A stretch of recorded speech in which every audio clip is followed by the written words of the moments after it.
Testing, testing, 1, 2, 3, testing, testing. Looks like everything's ready. Okie dokie. Hi, I'm streaming again for the second day in a row. That's kind of unheard of for this channel. But we are going to be playing through Splatoon 2 once again to try and get footage for the Inner Agent 3 battle. Hopefully it'll turn out a little bit smoother than our previous attempt. Because yesterday was kind of a disaster and a half. We did make some progress. We're getting a little bit better at it. But I was also kind of, like, not a happy gator. Because it's kind of a difficult boss fight. But without further ado, let's just dive right in. So yeah, we're probably going to be a little bit more casual this time around. In terms of like commentary and things like that. So hopefully everything is working okay. It seems like it. Okay. Alright, let's go inside. So there's a delay or anything like that. Please let me know so I can change that as quickly as I can. Those of you who didn't watch the previous stream, we are trying to get the last of the footage we'll need for the Splatoon 2 grand finale. This is the Inner Agent 3 super boss at the end of Octo Expansion after you get all the mem cakes. It is brutal. It is easily the most difficult boss fight in the Splatoon series. This is something else like this in Splatoon 3 they haven't seen yet, but I'm not going to spoil Splatoon 3 because I've been playing the game all day and I was like, alright, let's take a break from Splatoon 3 and play Splatoon 2 instead, and then we'll get back to Splatoon 3. So, yeah, I will say, there was something that happened in that game earlier that it was like one of those eye-opening moments when you reach a certain point in the game and you realize this is going to become one of my favorite games of all time. Kind of like how, like with the Earthbound, getting to Winters the first time or something like that or anything. It was a pretty interesting experience. So, I was originally going to try this again tomorrow, but like I was doing a bit of a run today, try to get footage off stream, and it was going a little smoothly, so I think we might be able to have a little bit of better luck this time around. So we'll just keep practicing, and then we'll try for another 3 more hours or whatever, so hopefully it'll be okay. Now, the problem that I was doing yesterday was that during this phase, I was kind of stuck in the mindset that you have to be up close and personal during that part, because during that segment, it always kind of seemed like you want to be as close as you can to avoid the auto bombs, but no, you have to be kind of like mid-range, because if you're too far away, then the auto bombs will chase you and things like that. But if you get close enough, then you can have her use the splash shots instead. And that's honestly probably like a better option because you can at least dodge that easier. So we want to do that. And the second thing that I was trying to do instead was to throw the auto bomb and then immediately like just kind of jumping crazy and just fire that way. Because that's like a lot faster than and a little bit more reliable than trying to use 2 auto bombs or splat bombs or anything like that. I do stand by the fact that I do wish that there was a way you could change your weapon, because I don't like using the octo shot. I would prefer having like a splat dually or something like that. That would have been good, but then it wasn't because we are now going to be deceased. Oh well. Eh, well, that was quite an unfortunate circumstance. But yeah, that's basically what we're trying to do. We had a little bit of an easier time getting to that point compared to yesterday. So hopefully it'll be okay. Also, I gotta apologize. I was a little bit grumpy yesterday, so my commentary is probably on the less than happy side, and I do apologize for that. It was funny having rage moments. We're gonna have a lot of great material for the grand finale. But also, I was kind of in a bit of a not great mood in general. Like I was in the mindset that, okay, today was a bit rough. Maybe I can record and see if that can cheer me up, because that usually does. But, like, yeah. There were some things that happened yesterday. I was like, maybe I'm not in the best mood in the world. But I'm in a little bit of a better mood today. It's because we played Splatoon 3 all day. Alright, so we'll continue along this way. And hopefully we'll be able to emerge triumphantly. And that seems to be the new phrase that I'm mixing up all the time now. Like emerge triumphantly. That is the phrase that people say. Because, nah, never mind. we should know by now, I am not the best at the English. Oh, dang it in the armpit. But yeah, we'll continue onwards. Hopefully everything will be alright. So yeah, in terms of like an update on the grand finale and how that's going, so most of it is done. It's just a matter of doing the commentary now, aside from finishing this footage. So most of the footage has been done for a while. It's just like a matter of like putting it all together and things like that and getting the commentary ready for it. So yeah, there's like a lot of little topics that I want to make sure I can get into the video because like this is the very last video, so like I'm kind of double checking it like crazy to make sure that we're not missing anything because we did cover a lot of stuff, but there's still a lot of stuff that we haven't talked about yet. So I had a good example in my mind a moment ago, but then I forgot. This is why I make notes. This is why I do notes for my Let's Plays.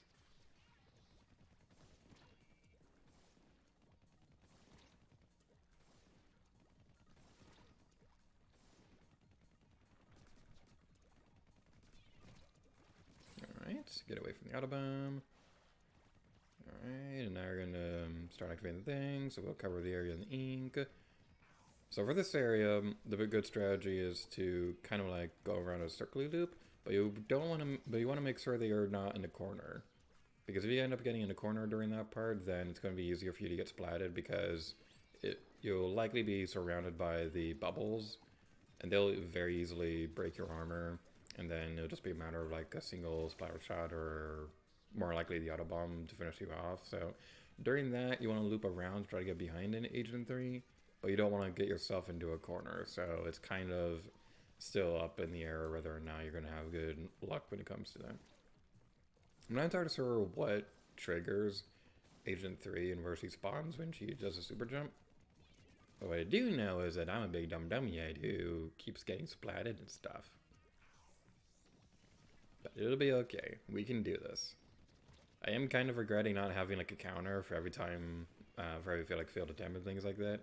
But I'm sure it'll be okay. I think by now we're probably getting close to the triple digits. Because we were streaming for like 3 hours yesterday. So I'll break down the numbers during editing. Like it probably won't be like an exact number, but like what I'll probably do is like have an average of how long it would take to do an attempt, and then divide that by like the amount of time that it took to record and stuff.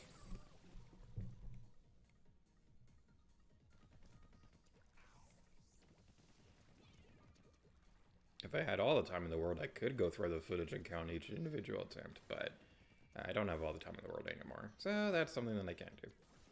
It's weird because, like right now, it's kind of like a weird feeling living in this place right now because before I kind of felt like I was limited on projects I could do because of the reasons out of my control. So like, if I want to do like a 3DS game, for example, I want to make sure that I'd be in like a perfect sound environment so that there won't be a whole lot of background noise because I don't really have a good reliable way to record the 3DS audio. So that gets picked up on my mic. So I feel like I'm in a little bit of a better position now for that because of like how my living situation has changed. Because before, I was either living with my baby niece, who was very opinionated about her world, or I was like living next to a busy road. And this area is a little bit busy too, because I am living with like a dog and 2 cats now. But like, I feel like it could be a little bit better. I feel like it's a good situation. And no. Okay, thankfully the armor didn't break. The armor didn't break, so we should be okay.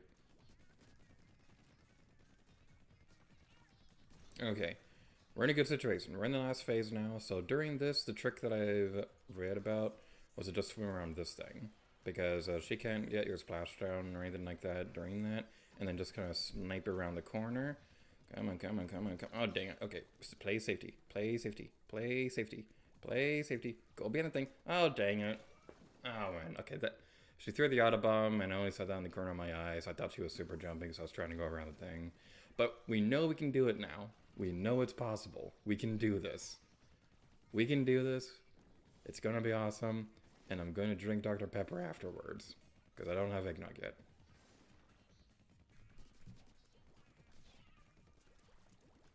Alright, we got you. Whew.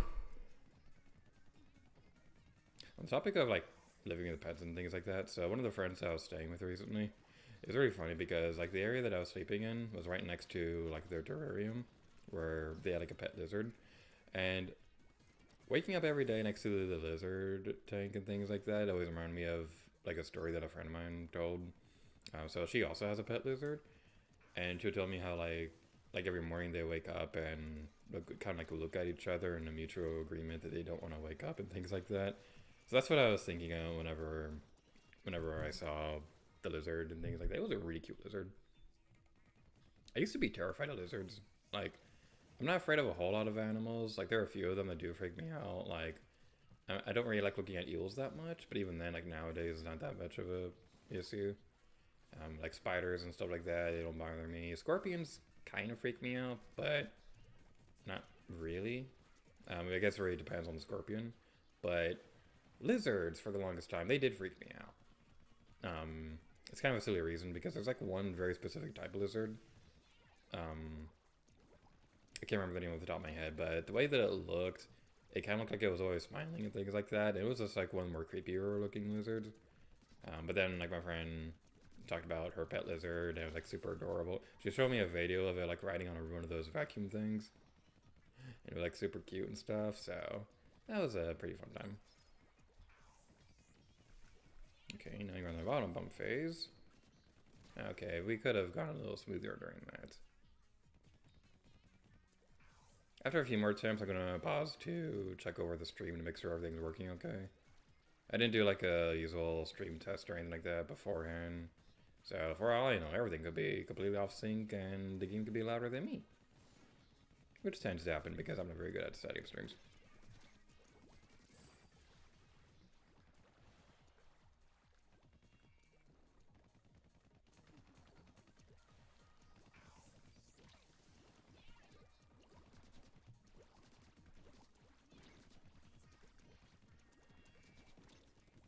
Alright, we got Enu.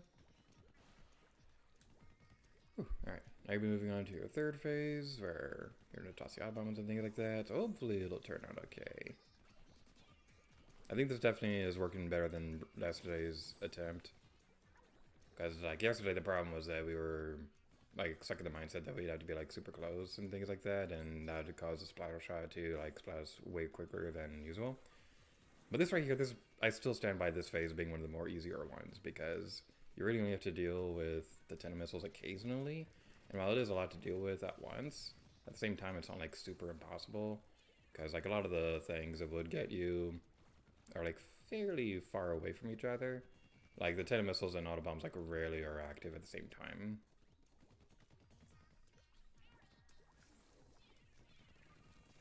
Okay, that didn't work out. That was a terrible decision. Eh, well. Alright, so how's everybody in the stream chat going? Y'all having a nice day? Did you have a nice breakfast? Did you go to breakfast and eat your school? That's what the saying is, right? Also, I still gotta apologize for the audio, because, like, the soundproofing system for... there's somebody at my door!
Alright, back to the game.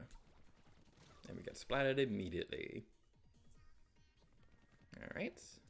We're in a good pattern now. We're in a good pattern. We know what we're doing. Everything is going to be all fine and dandy. It's going to be epic and amazing. It's going to be as epic as Mickey. But not as epic as Mickey the Power of 2. Because that one wasn't quite as epic. Right. It's funny because, like, that game, the funny thing about that one was that we did a gaming gallery on that one. Talking about, like, canceled epic Mickey games. That was, like, by far the most popular one that we did on the collab channel. And I feel really bad because I was really happy with how the video turned out, but I also had, like, some jokes written to, like, poke fun at Epic Mickey 2. Most of the comments on there are people defending Epic Mickey 2, and I was like, oh, wait. People like that game. I probably shouldn't have been so harsh on it. Like, I will give it that it does have some epic moments and things like that, pun totally intended, but here's the thing. Epic Mickey was one of my favorite games growing up and things like that. I 100%ed it. Like, I really loved that game. And Epic Mickey 2 sounded like it was going to be really great. And then it came out and it didn't quite live up to, like, what they were building it up towards. So that was, like, one of my first major gaming disappointments. Because, like, it comes out and I was like, this feels worse than the original in every way. Like, again, it does have some really strong moments. I stand by, like, the boss fights. At least the first two were pretty great. But, yeah, you can definitely tell that they were rushing it. I've been playing through Power of Illusion as well, though. That one's actually pretty decent. It's not, like, grand or anything like that. It's a very simplistic 2D game. It's a very simplistic 2D platformer and things like that, but it's a pretty fun game. Like, it does its job well. I do wish that there was more variety in what you were drawing with the paint and thinner and things like that. And some of then there are some quests in there that could be a little bit tedious, but it's still a pretty enjoyable game. I'd go as far as say that I liked it more than Mickey 2.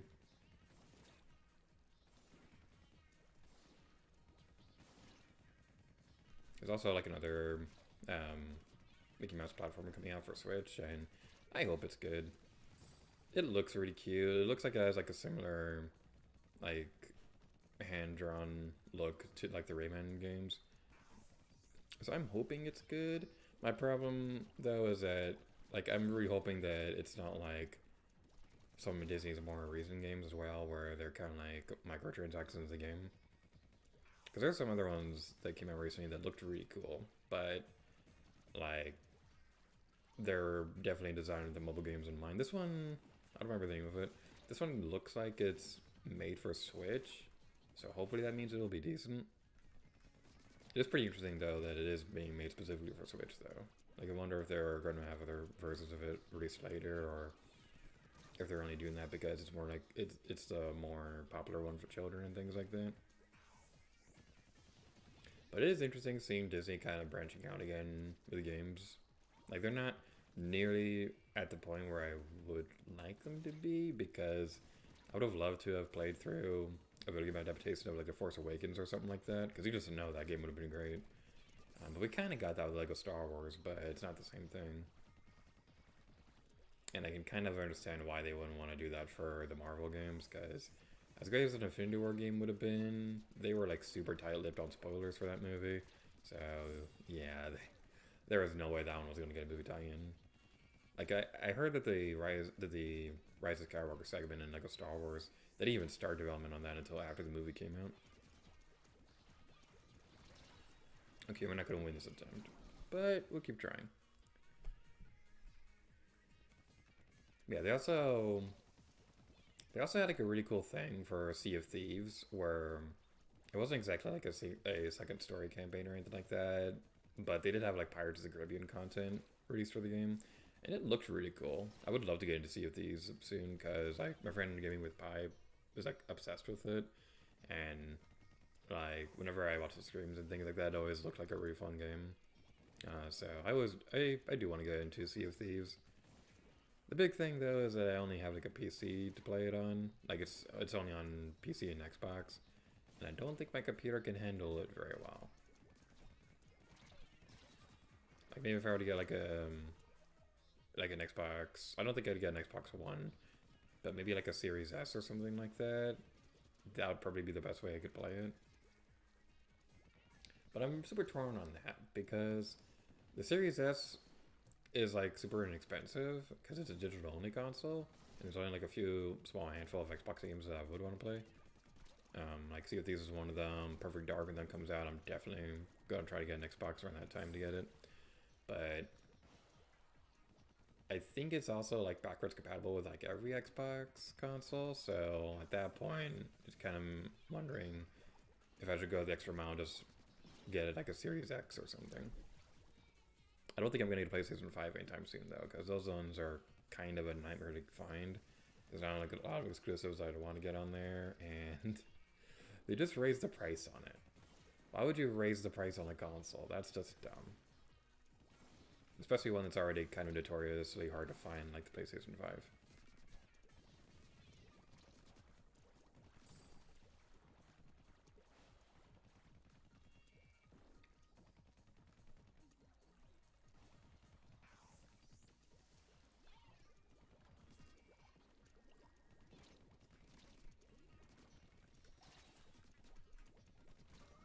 Yeah, the big thing that you want to remember when trying to go head-to-head against the New Agent 3 during this is you definitely want to make sure you're not only going in a straight line, because whether you're running away or trying to get closer or anything like that, because you will take a lot of damage doing that. So strafing from side to side is going to be like one of your best options. So that's kind of my problem though, is that I do kind of go back and forth a lot. So I'm not the best at following my own advice when it comes to that. But if you're smarter than me, you would follow that advice.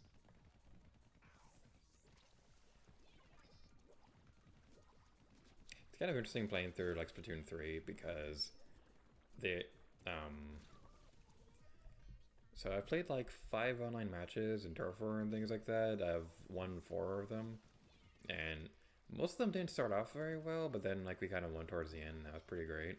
So it's kind of interesting because you could definitely tell that there's still like a huge chunk of the new players who haven't played Splatoon ever, because like I'm seeing newcomers and things like that still trying to splat the walls. That's like one of the most newcomer things you could possibly do in Splatoon games, because the walls don't actually count towards points or anything like that. The only thing that counts is the floor. So yeah, that's something that I always find amusing. And the big thing at the enemy right now is Salmon Run, because Salmon Run is open forever. It looks really cool, but here's the thing: I've been professional ranked for years at this point, and going back to the very beginning is painful, because there's only like 6 or 7 or something like power eggs for you to get at the end. That's like the quota for the rounds and stuff. You're at most probably only going to see like 3 or 4 boss salmonoids, and if you have a team that knows what they're doing, they're going to wipe it out pretty quickly. So yeah, that's one thing that is a little bit on the unfortunate side. I do wish that there was a way that the game could see that you're a professional rank in Splatoon 2, so they like give it to you in Splatoon 3. But at the same time, like I do understand, yeah, they want you to earn it in this game too. And it won't take me too long to get back to professional rank in Splatoon 3. I'm just gonna complain because I feel like it.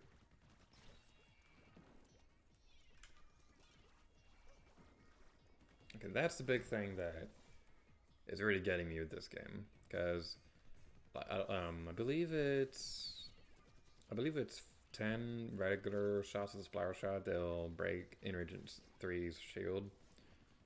And there's one website that I was looking up that said that her health had like 4 shots. Like if you could do like 4 splatter shot attacks, and the F2. I cannot talk right now. I apologize. 10 regular shots of the splatter shot, but if you use a splat bomb, you'd only need 4 or 2 splat bomb attacks.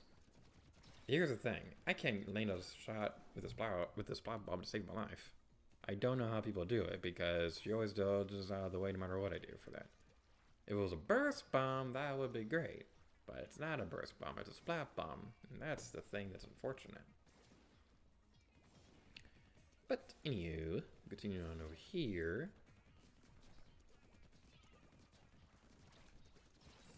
Alright, so we got you.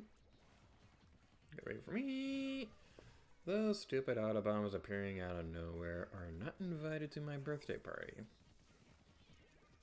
They don't even get a birthday.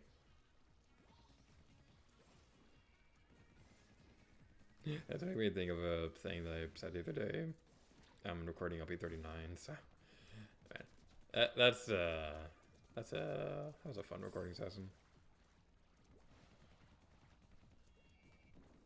Alright, so I'll probably say this again in tomorrow's stream if we do end up streaming again tomorrow. So I said on Twitter earlier that the next hint for LP39 would be revealed during tomorrow's stream, but we're streaming tonight already, so might as well say it here. So the hint I was going to say was that we're going to have like an announcement video pretty close to the reveal for LP39, but this video is also likely going to announce LP40 as well. LP39 will premiere like the day after the announcement video goes up, but LP40 is going to be starting a couple months from now. But it's important that it's announced as soon because of reasons that will make sense in the video.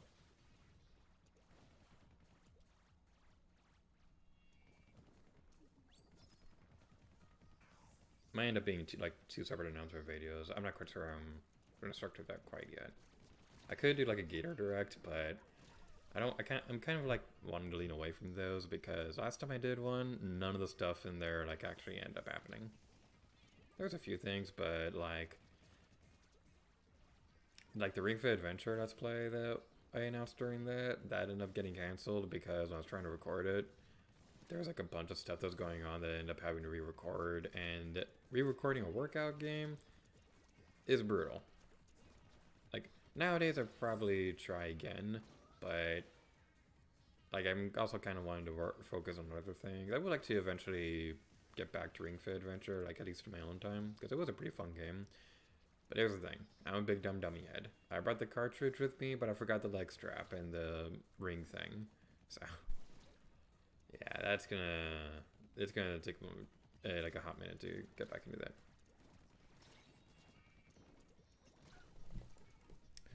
But like the other things that were announced during that, I think there was also like a stream series that I announced. It was supposed to be a 1 out of 128 item hunt for Earthbound, and there's not really like a big reason. Well, there's a big reason why that one hasn't happened yet. That is one thing that I would still like to do, but the thing with that one is that I was kind of not in a good situation to stream for a while, because whenever when I was recording things like that the past year, when I was still at the Disney dorms, I was like sitting on my bed, and that is not comfortable to sit on for long streams. So I have a chair now, so I can probably get back into that. But it's kind of also like a matter of having the patience for it, because like the 1 out of 128 item hunt, those can go on for a long time. So like it's kind of like a matter of figuring out the kind of structure that I want to go for it. I might end up just like streaming like a normal Earthbound playthrough, because I do want to have like some kind of excuse to talk about the game again, but I don't really want to go through an entire Let's Play again, because that's pretty satisfied with how the original turned out. There are definitely things I think I could have improved on, don't get me wrong, because one big glaring thing that I really didn't like about the original one was that I did like the enemy bios, like the idea of them. I do wish that I worded them differently, because it was kind of boring listening to like a reading of like all the individual stats, so I think I probably could have summarized that a little bit better. And for items that were like let's say that there's an enemy that drops an item that has like a 2 out of a 64 chance of spawning, so that's how it was written on the Earthbound wiki, so that's how I wrote it in my notes. But when I went to like record and stuff like that, I didn't simplify the fraction, so an item that would have been 2 out of 64 should have been 1 out of 32, but I didn't do that. So but yeah, eventually I would like to get back into doing something for Earthbound again.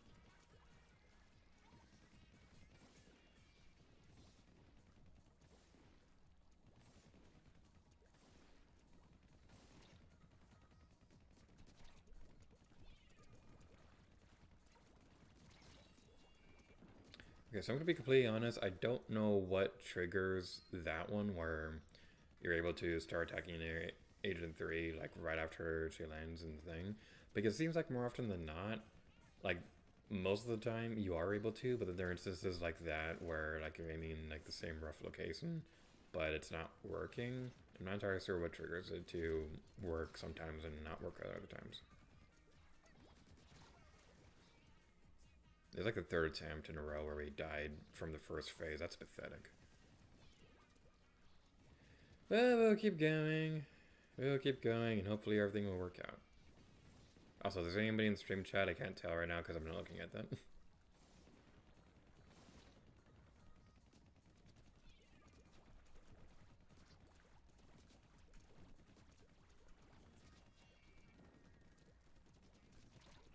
you get back here? There we go. I usually never have the bravery to try and attack while the jet's going. But we did it that time and it was totally worth it. Where'd you go? You're over there. Okay, we got you now. You're gonna be moving into your Autobomb phase. And where are you gonna spawn? You're gonna spawn over there. Let's try using a Splat Bomb. That didn't work at all. Why did I even try?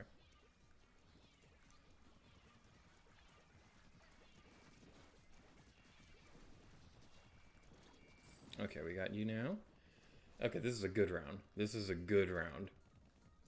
This is a good round so far. Okay, we got this.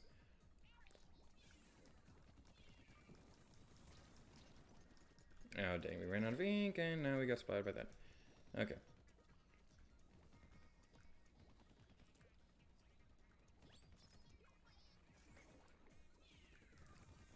That didn't work out. Okay.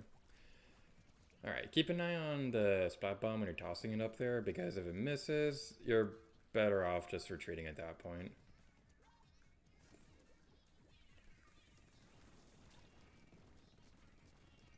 That was not a bomb right there.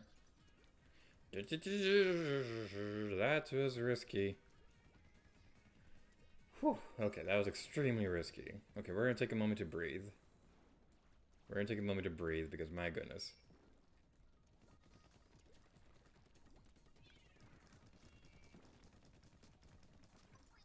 How did Game Champ 3000 do this on like a minimalist attack run? Did she do that? The Inner Agent 3 fight during Minimalist Radio?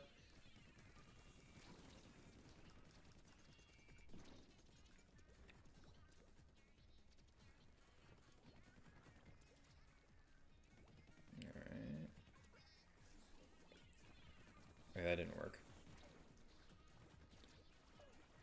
Hey, you Autobomb, you need to go away. If she never seems to go on this side, I've noticed.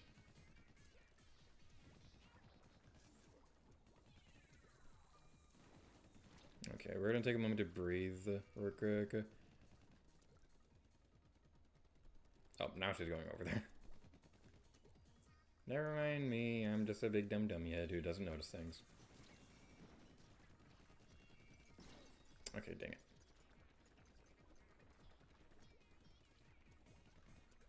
Okay, I don't want to say for certain, but it seems like when you're close to the wall right there, the splash shot really, the splash shot arch doesn't get you. I don't know how true that is, but if it is, if you got attacked by an Autobomb, it might be best to go towards the wall. That might be the strategy you want to go for. Let's test this out. Okay, that seemed to work. I don't know if that's going to work every time, but that is what I noticed. And it seems like with the Autobomb, she always tosses like right after the tandem missile. So that might be another thing to keep an eye on. Okay, get back to the wall, get back to the wall, get to the wall, get to the wall. What got me the first time? What even got me the first time? Are you freaking kidding me? Oh, goodness. That round was going so smoothly. It's going so smoothly. Okay, I'm going to take this moment to pause and look over the stream to make sure everything's working, okay?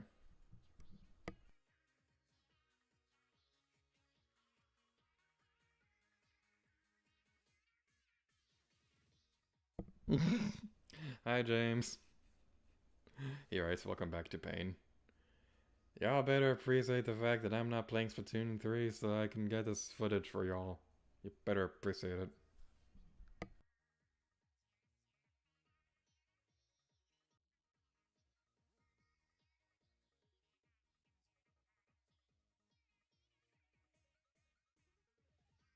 Alright, everything seems to be working okay. Whew, okay. So, a refresher for the strategy that we're doing.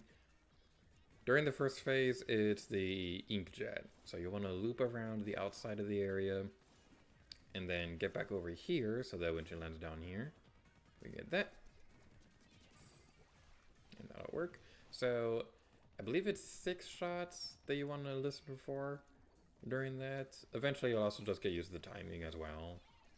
But if audio cues help you, listen for like 6 shots before like you try to go and attack and things like that. We were doomed from the start right there. Hey, well.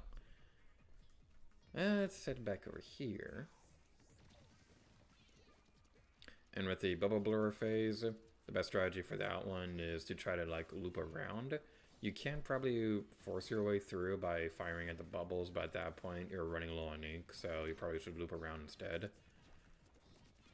So for that, you also want to make sure that you don't trap yourself into a corner. Because if you do that, then you're going to more likely get surrounded by bubbles and no place for you to run anymore. So that's not a good strategy.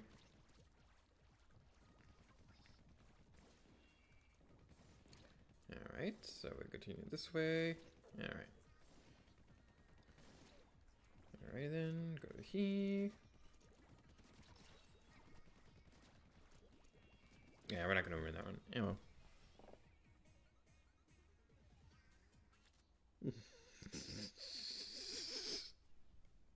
James Ross says, Splatoon 3, who's playing / recording that?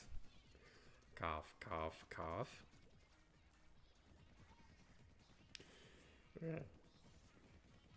Okay, I don't want to outright confirm anything or anything like that, but I will say it is really exciting playing through a Splatoon game again and being in that mindset of just having a bunch of ideas for how I'd want to eventually cover it as a Let's Play. Like, I don't know how soon it'll happen. And I also don't want to say that's going to be like an inevitable thing, because like for all I know, there might be something in the game that might make it difficult to record or anything like that. That's the thing that always worries me when wanting to cover a game that I really want to do. Where there's like something I'm super passionate about, but something is making it difficult that's delaying it for a while. So, what's a good recent example? Mario Odyssey, that's a good recent example. So with Mario Odyssey, for example, that's a game that I've loved for a long time. There were a few minor things in that one that I wanted to cover. We haven't covered them in the Let's Play yet, but I do have ideas for how we will do them. But there were a few things in that game that I wasn't sure how we'd be able to cover them and things like that. But when I got back into the mindset of wanting to do it as a Let's Play earlier this year, I think I was looking through it and doing research. I was like, oh, that's how we could do that.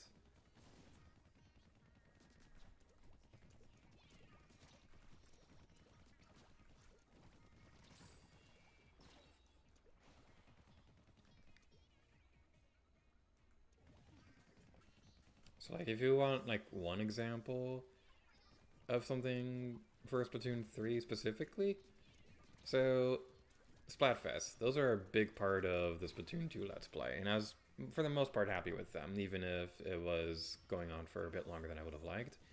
So I do have a lot of ideas for them, but I'm not quite sure if we're going to go through the effort of making the individual Splatfest episodes again.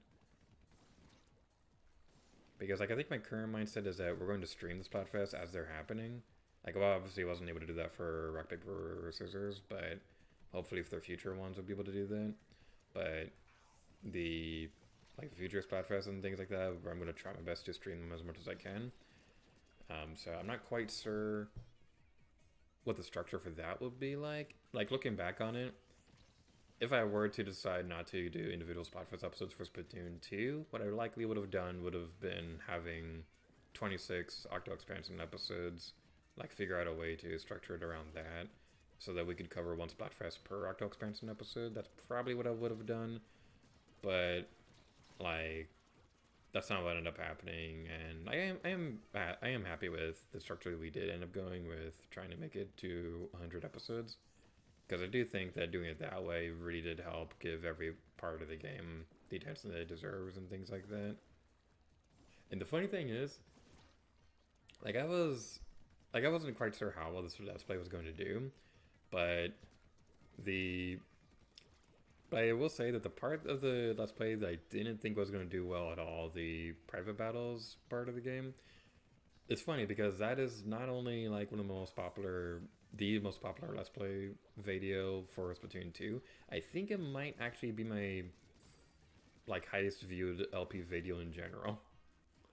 I mean, I think maybe Toy Story 2, some of those might beat it, but at the same time, like with Splatoon 2, the private videos they did like so insanely well. Like I was already happy with how that turned out. So yeah, that was a lot of fun. I remember I was joking with my sister saying that that was like one of the only Splatoon 2 videos where she appeared in. So if I want to make the next one a success, I have to have her in every episode. That was amusing. I do wonder what it would be like to try to do another online game like this that's not Splatoon related. Because it definitely would work different for every game out there. Like there's also games out there that have online multiplayer that I don't think I would cover for Let's Play. Like Super Smash Bros. For example, that's one that I have ideas for. It's not something but if I were to do like online matches or anything like, if I were to do something like that, I don't think I'd do online matches for Smash Ultimate. Because here's the thing. Smash Ultimate's matchmaking is absolute garbage.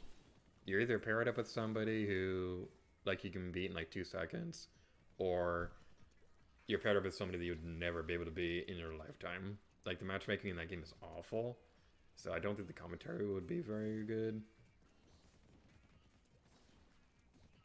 But, like, there's other games that I wonder if a structure like Splatoon would work.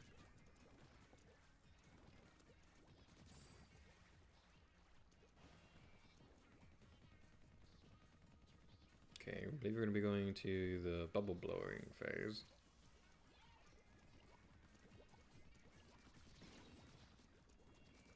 And now we are deceased.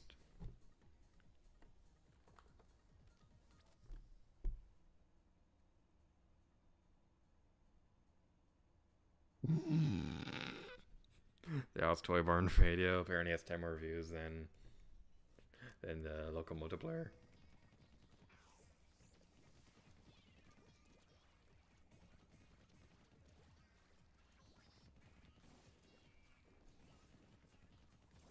It's funny.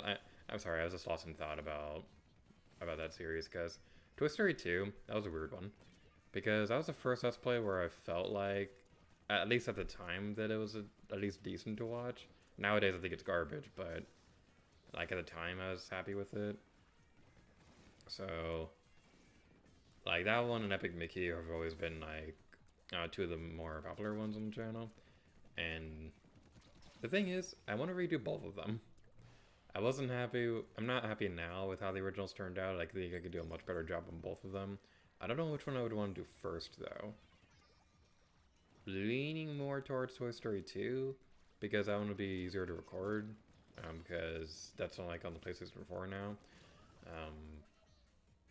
But I think Epic Mickey would, at least between the two of them, I think that one would probably...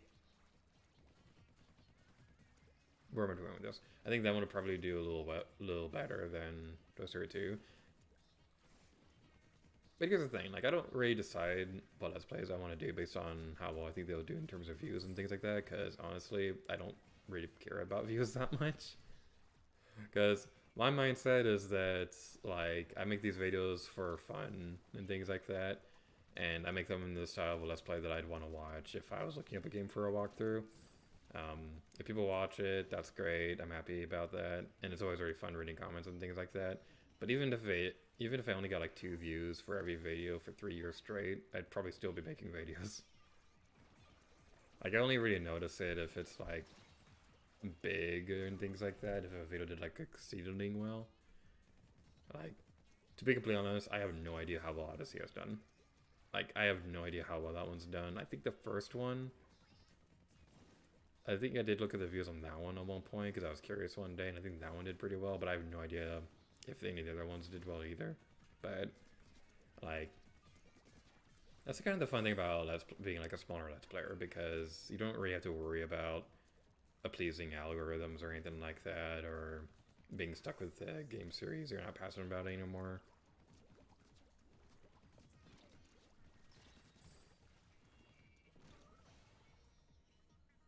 Because like I'm kind of imagining like an alternate reality where, like, let's say my Tomb Raider videos were the ones that blew up and made me able to do this as a job and things like that. So like every Tomb Raider video would do well, but nothing else would do well.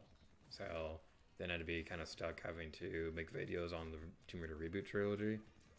And they're fine games and all, but you would definitely be able to tell that I'm not nearly as passionate about them as I am with the Legend trilogy or the classics or anything like that.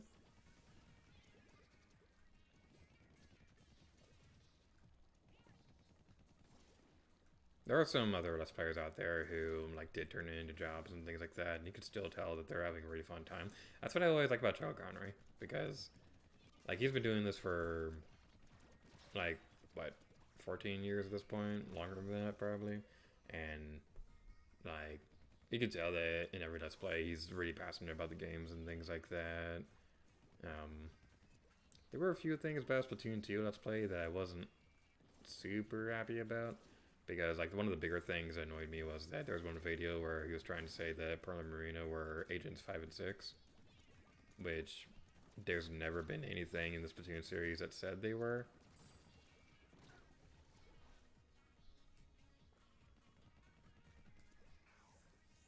But even then, it was still a pretty fun series. If you hear meowing in the background, that's a little kitty cat.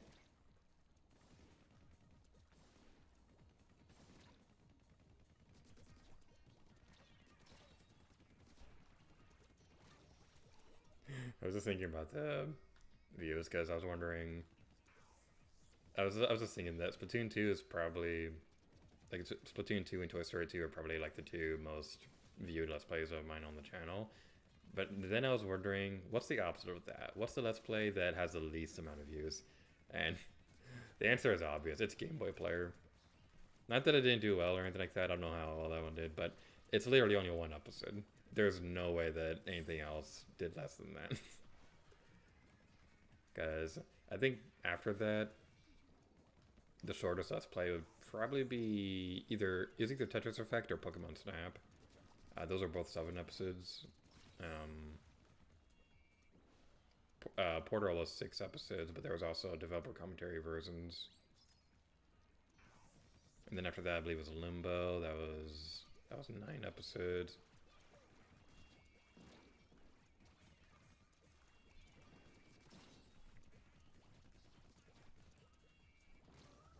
Trying to think about numbers and things like that while I would concentrate on difficult boss fights. Probably not the best idea.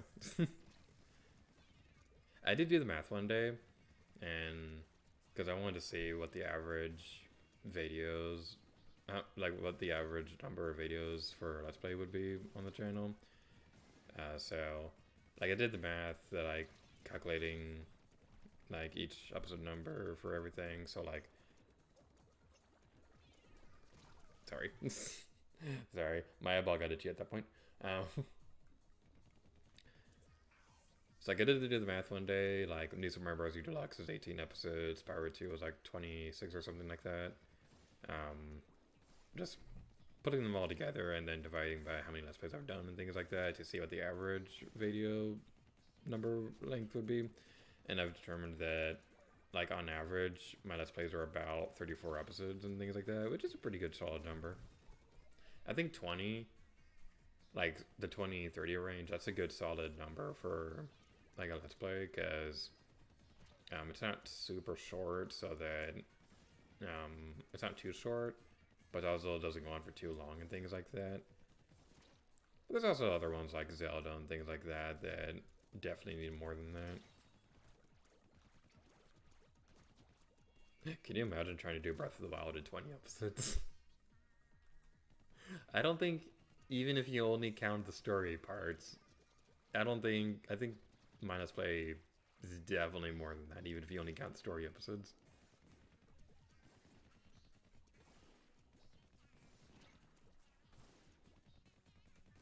There was a point in time where I was wondering if I'd be able to finish Breath of the Wild before the sequel comes out.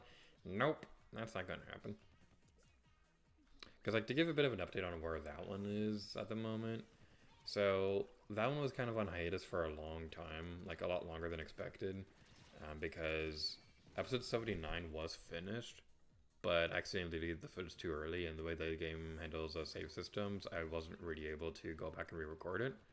So, like, I was a bit of a loss on what I was going to do for that, because the 3 side quests that we'd be handling in that episode, like, all had prerequisites and things like that.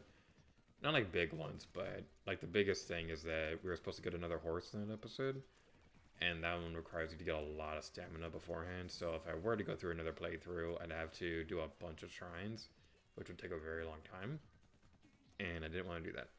So I have a funny idea for a gag I'm going to be doing around that time. It's not going to be in the next episode, but it's going to be towards the beginning of like episode 80 to explain what was going on. So that's going to be a fun time. But in terms of like how the rest of the LP is going to go, I'm thinking that my current mindset is that we're going to focus on like cleaning up the rest of the regions that we've already been to. And then after that, we're going to do Champions Ballad. Then after that, we're going to finish off like every other side quest in the game, and then focus on miscellaneous topics like DLC treasure chests and like other things like that. So my current mindset, this will likely change, but my current mindset is it's likely going to be 130 episodes by the time it's over. That's my current estimation. A part of me is wondering if I could somehow make it so that I can have it end on episode 128. Because if I can do that, that'd be great. Because 128 is 64 divided by 2. And if I can do that, that'd make me so happy.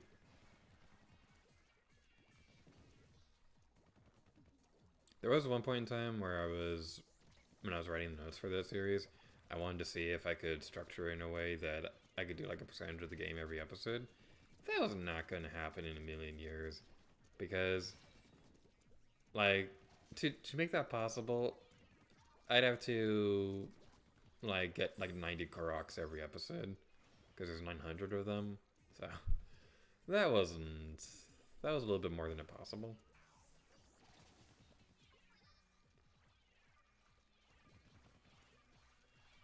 The annoying thing about this phase is that you kind of have to do it quickly. Because if you don't do it quick enough, then you're going to get splatted. Just like that.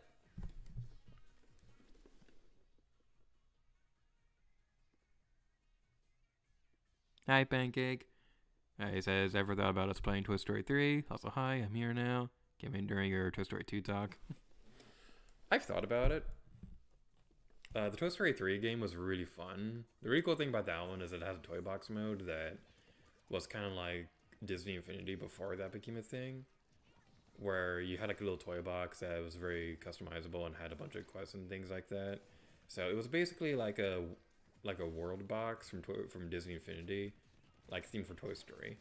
It was based around Woody's Roundup, and you'd have like a little town, and you do a bunch of quests and things like that. It was really fun. I had loved that one so much. I've thought about making videos on that one. I don't really know why I never got around to it. I do like that game, and I think it would be great for videos. So I don't know why I never got around to that one.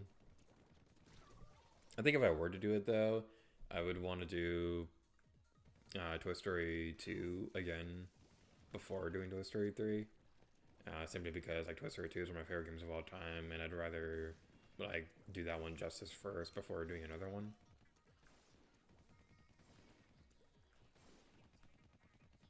It's really surprising they never made a movie tie-in game for Toy Story 4 or the Lightyear movie. Because both those movies were great for games.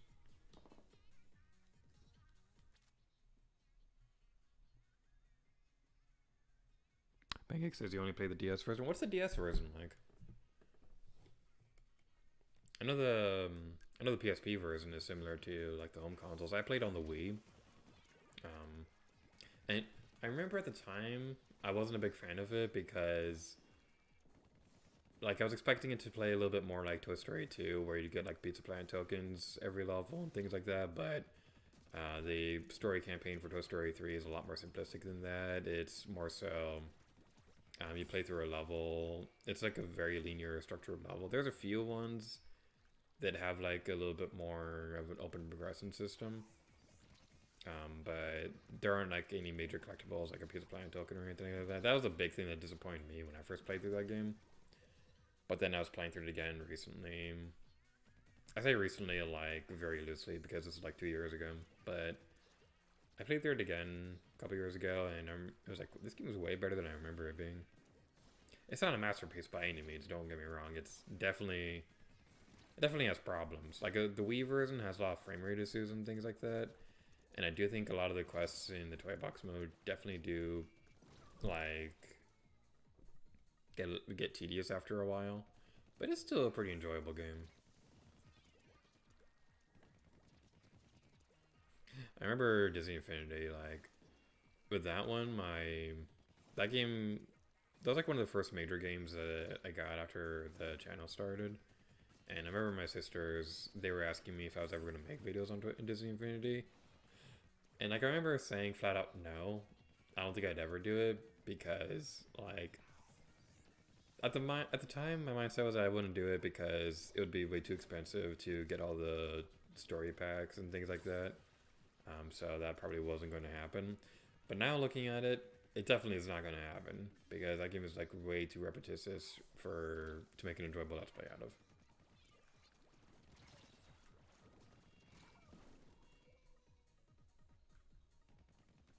Alright, what's the stream chat thing now?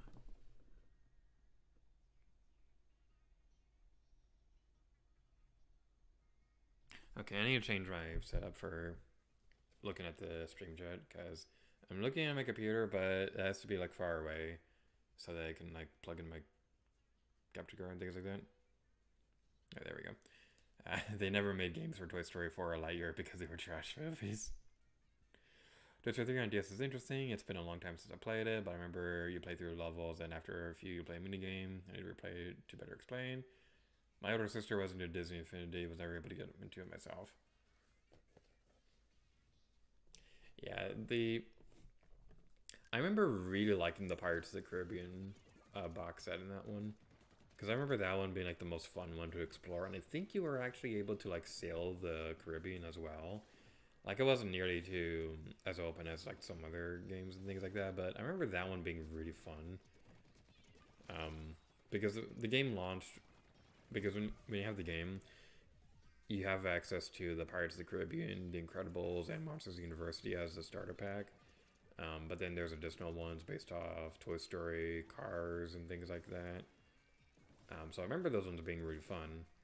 But I didn't like the Incredibles one like at all because I'm not really that big of a fan of the Incredibles movie, and I think the art style for the Incredibles world was really bad.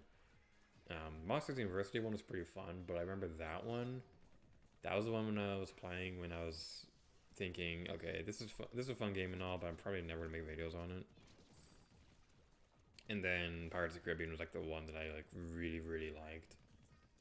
And going back to Sea of Thieves, like I mentioned this earlier on stream, but like there's a Pirates of the Caribbean world in Sea of Thieves that I really want to play at some point.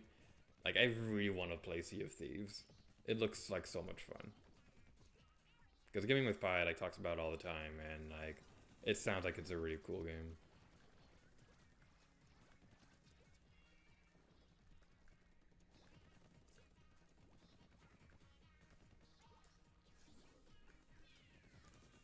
But going back to like Toy Story 4 and Lightyear for a moment, did you guys watch those ones? Because I saw Lightyear recently, and I have opinions on that one, but I'd like to know what you all think first. Toy Story 4, on the other hand, like, that one is a weird one, because On its own, it's decent. I don't think it's a bad movie by any means. But it also like really undermines um, a lot of the important story things from the previous two movies. Because the whole point of like Toy Story 3 was that Andy's growing up and things like that, so the toys like gotta stay together and things like that. And should I go much further into this because this is Toy Story 4 spoilers? Okay, my other big problem is that I really, really don't like how they did Bonnie in that movie. Bonnie was such a cute character in Toy Story 3. She was so adorable.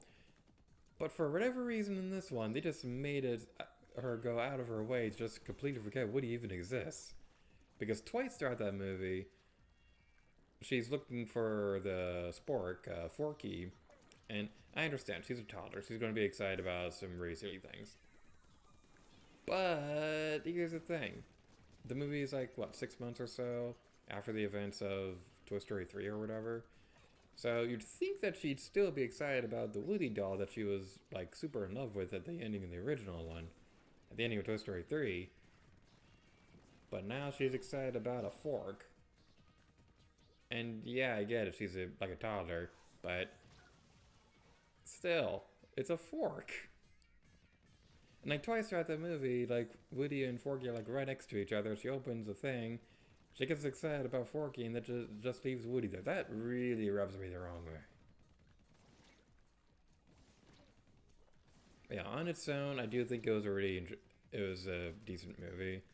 It had some really funny moments and things like that, and it had like legit, like I think the like, new characters are actually like legit pretty great.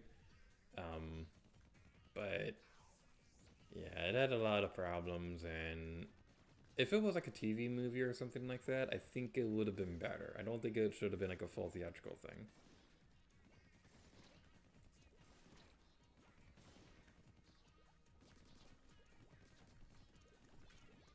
I also don't like how they handled Buzz in that movie because, yeah, Buzz isn't always like the brightest character in the world, but in that one, they kind of they have a joke in that one with Buzz that gets repeated way too often, and it's like it was cute the first two times, but then like halfway through the movie, you're like, oh, this is literally all of his character in this entire movie. That is really bad.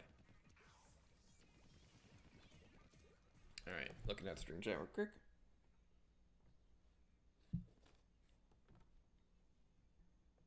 I don't like when people criticize art styles for things when it comes to both anime and movies.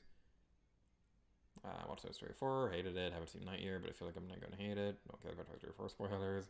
I already made Buzz in Toy Story 4. Yeah. Alright. So now opinions on Lightyear, because I have things to say.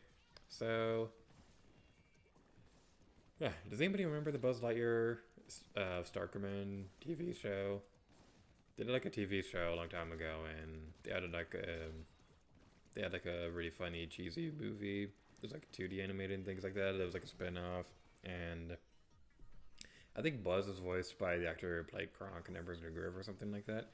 It was so cheesy. It was great. It felt like exactly like a Saturday morning cartoon. I loved that movie.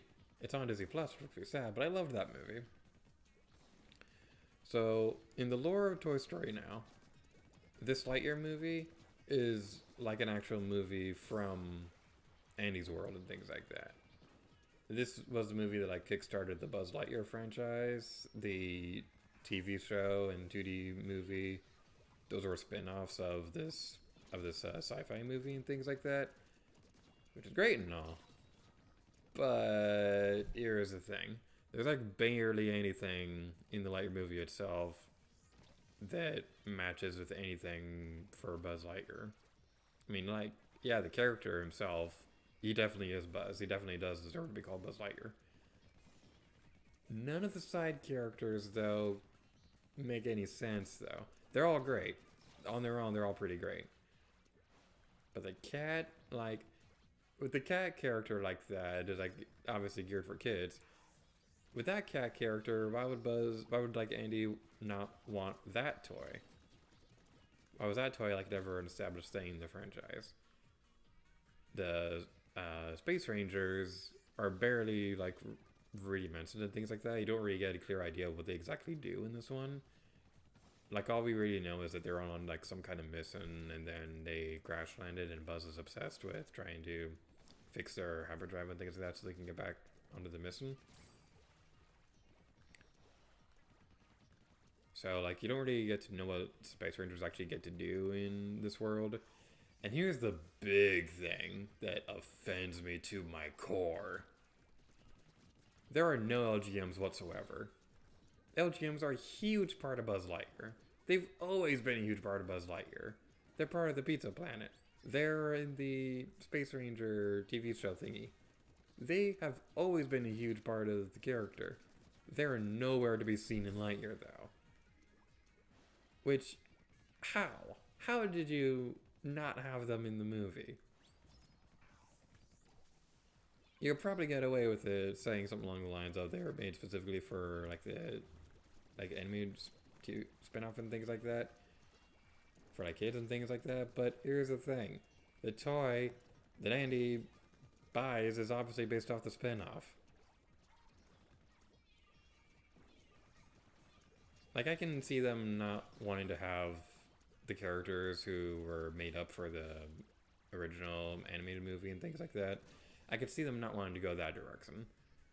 It really bums me out that Mirror Nova and Booster and XR aren't in there, and like Dark Matter, like none of them are in the Lightyear movie. I get it.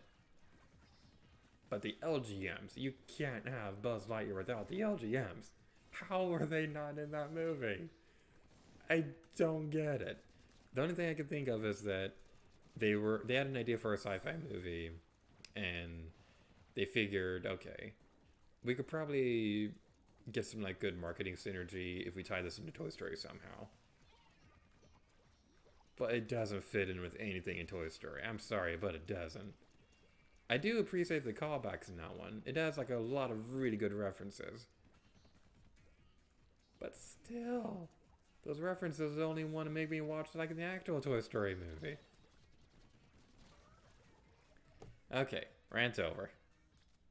Long story short, Lightyear on its own, it's decent, and it's not a bad movie, but yeah.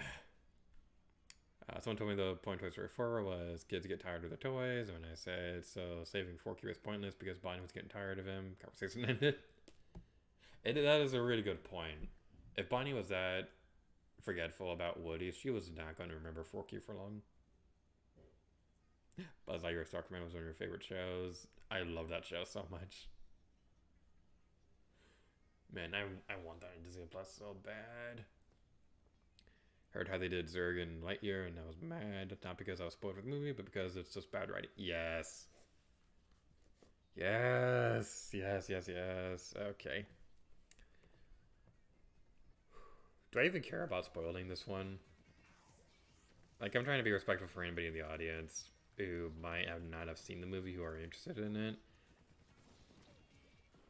But I have a lot to say about this plot twist. It's...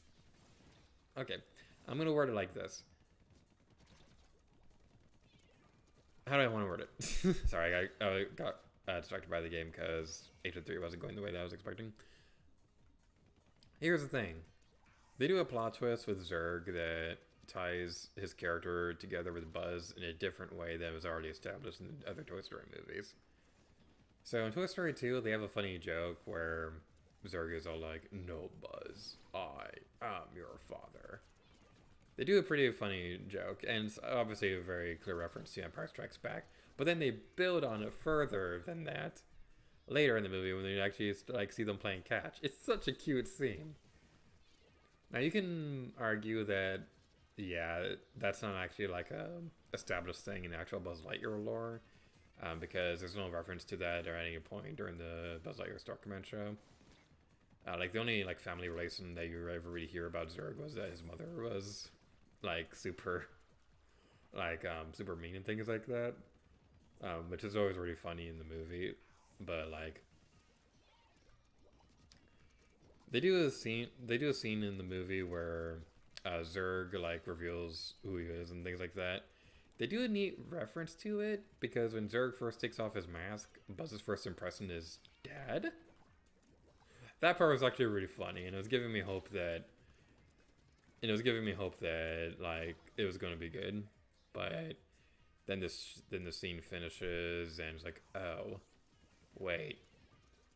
No. Oh, no, they did not. That is dumb. That is bad. Why would you do that? But I do have a couple of theories. On that I would like to talk about. And you know what? Screw it. I'm going to spoil it. I'm going to spoil the plot twist. I don't care anymore. I have to establish it a bit to explain this. So if anybody out there wants to see Lightyear and you don't want to get spoiled, mute the audio for like 3 minutes or so. Or just click away from the video altogether. So the big plot twist is that Zurg is a Buzz from the future. And the thing that they explain is that, like, this is like an alternate timeline where Buzz, like, got stuck on the planet, and when he was doing the hyperdrive test, he was, like, court-martialed on things like that and banished, and then he came across, like, another ship, and then retrofitted that to work for him. And the reason why he goes by Zurg now is because all the Zurg bots that he found on the ship can, like, only say Zurg. They can't say Buzz. I actually like that part. I think that part is really funny. I don't like the plot twist, though. I think that's really dumb. But my theory is that the Zurg in the Lightyear movie isn't actually Zurg, because it's established that he only found the Zurg bots. He didn't actually make them or anything like that. So, if they do a Lightyear sequel, which they're probably going to do because it's Disney, they're probably going to do something where, like, there's, like, an actual Zurg out there that's causing a bigger threat and things like that. I think that would actually be pretty cool. And if they do go that route, that might actually be enough to justify this plot twist. I still think it's really bad. Like, my family and I were watching it on, like, a group watch for Disney Plus, and we were texting each other throughout the movie, and I remember during that point, when the plot twist happened, they were like, I texted them a gif of Deadpool saying, wow, that's his bad writing, or lazy writing, whatever he said. But, yeah, that's one of those scenes where I can look back on it and be all like, well, no matter how much I question my own writing skills, I know I can never make a plot twist that bad.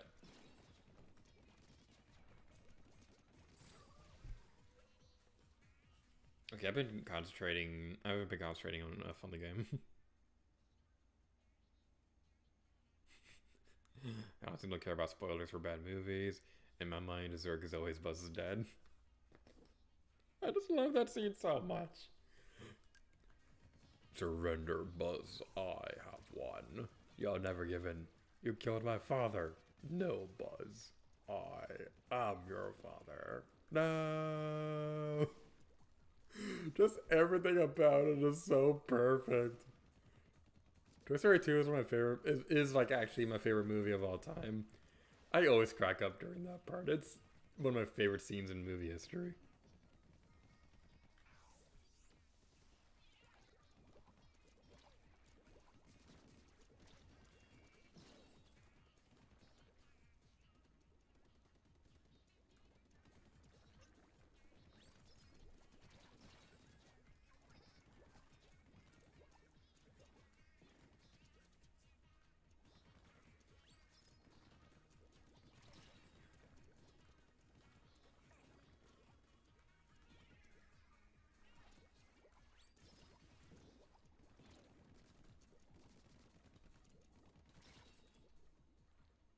Sorry if I'm going quiet all of a sudden. I'm like in super concentration mode.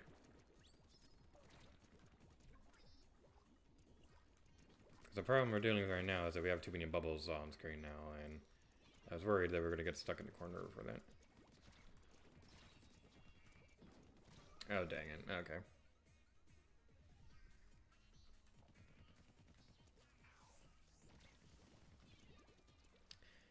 Oh, well.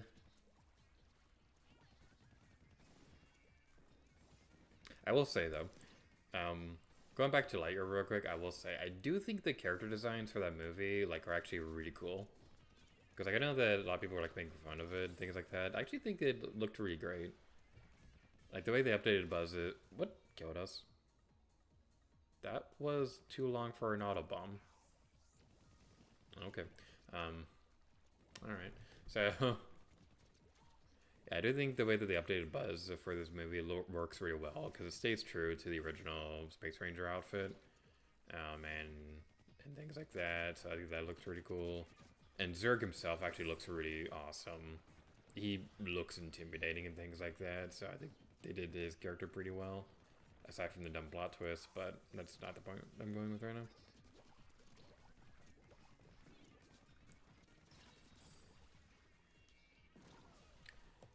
And the stupid splat bombs, or auto bombs, or whatever the hell they are. Oops, I said a bad language word.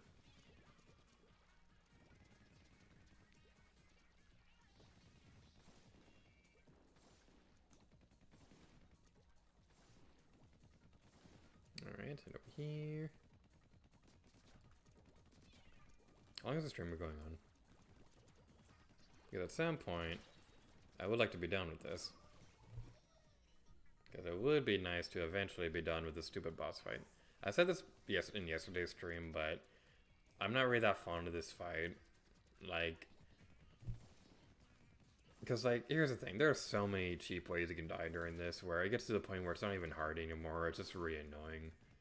Because the really annoying thing that I really don't like about this is just how cheap the freaking autobombs are. Because most of the time when you die, you don't see them. Like, they're, like, barely off screen, and I looked it up. They do follow you around longer than they usually do. That is actually something that happens exclusively for this, so that's something that's really annoying. So that's something that I do not appreciate. Okay, we're not going to survive. No, we're not. Okay. Okay. Super concentration mode activate. I might be quiet for a few minutes.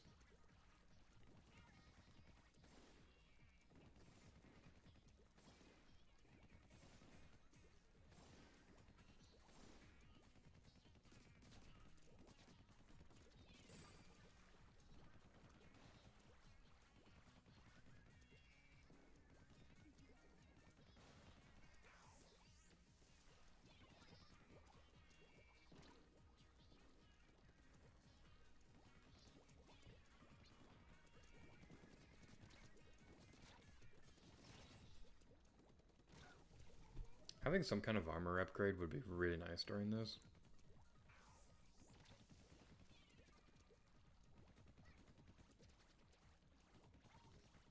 By the way, can you guys hear the game audio okay? Like, is the audio bouncing okay for this stream? Because I think yesterday turned out okay. But my capture card, like, isn't the most consistent thing in the world when it comes to audio bouncing on streams, so I can't tell if it's okay or not. Hopefully it's okay.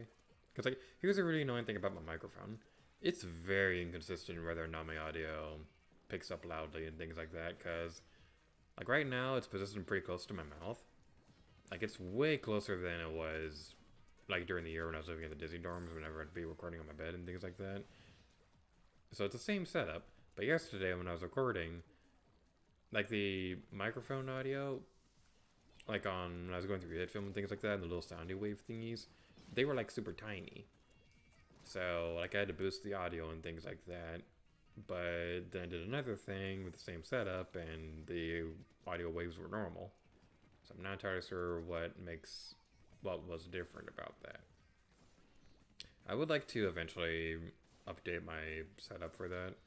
I don't think I'm going to be changing capture cards anytime soon, though, because I really do like the setup I have with this, and it's just so easy and convenient to set up, because, like, I just plug it in my console and it's ready to go and things like that.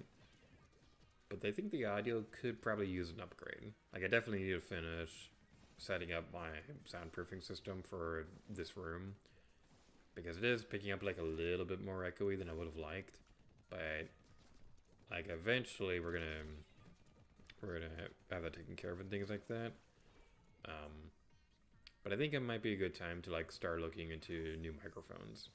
I've had this one for a few years now, and it's still a pretty good microphone, but I think it's probably a good time to, like, start looking for upgrades and things like that. I think I might go with the headset, because I think I would like to be able to hear the game audio.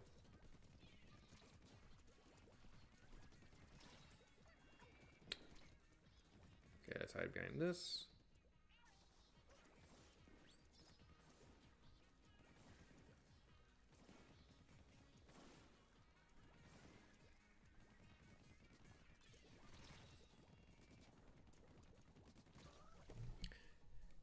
It always really hurts when you get splatted on the first round.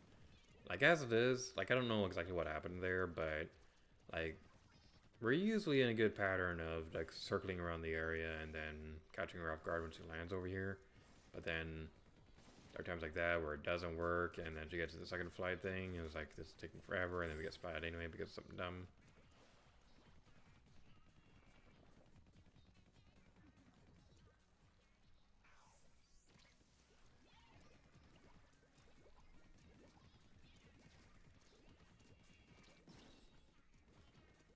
Those stupid auto bombs every single time.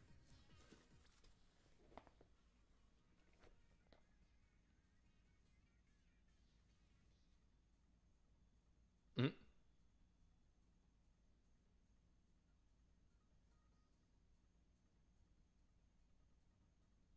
Okay, I'm curious about this. You mentioned in the stream chat that Lightyear was a box office bomb. I don't remember that being the case, though. I thought it did well. Wikipedia, Lightyear.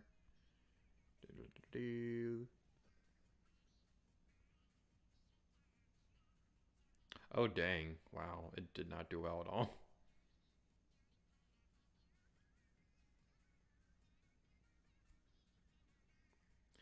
Now, is that because of like movie theaters in general not doing well recently because of reasons, or was the movie just not that great? Because no other movies are doing pretty well. Like Marvel movies are always going to do well in theaters, but like I know like other ones are like struggling. It's really unfortunate because Pixar's probably going to look at that and figured, okay, if Lightyear didn't do well at the box office, we're never going to do another theatrical release again. Everything's just going to go straight to Disney Plus. It's really unfortunate because if Turning Red had gone and released in theaters, it would have been huge. Like I do strongly believe that one would have done very well in the theaters.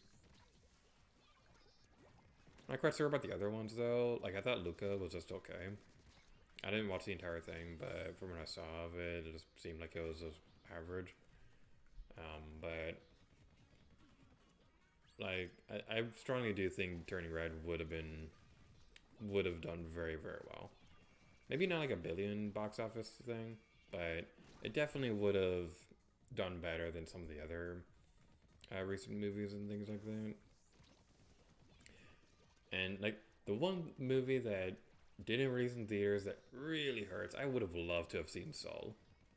Because can you imagine like all the music in that movie playing with the sound quality of a movie theater?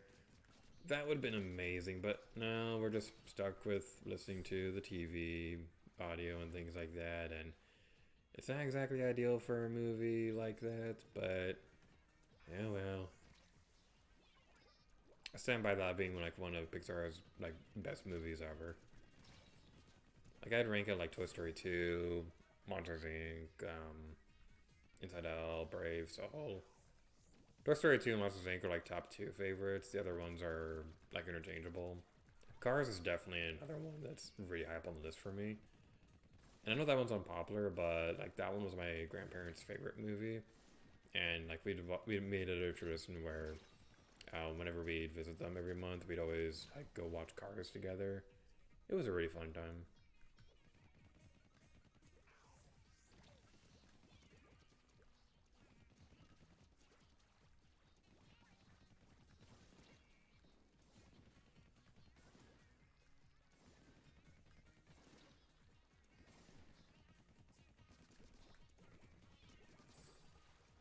Alright, moving on to the next phase.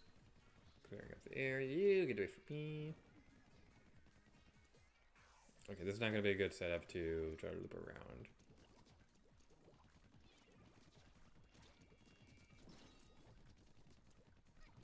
Oh, come on.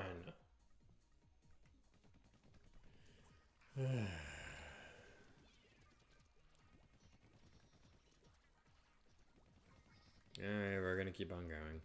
Next time we get splatted, I'm going to look at stream chat real quick. But by the way, I do appreciate all you coming out to watch, because, like, I know I said earlier that we're going to stream tomorrow instead, but I did have a good feeling about today. So I think we can do it if we can actually get to that point again, but keep dying to stupid bulk ramp.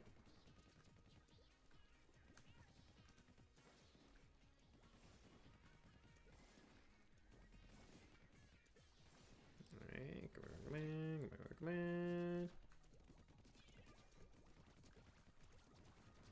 Alright. Nose itchy. Nose itchy. Whew. Nose itchy gone.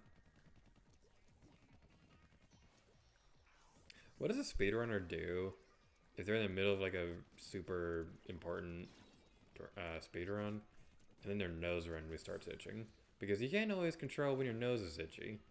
So like, if you're in the middle of like a 16-star run from Mario 64 or something like that, and you're like having to, you know, like super close to a world record, but then your nose starts itching, what are you supposed to do at that point? Because you gotta scratch your nose, because it's going to distract you, but you can't take your hand off the controller.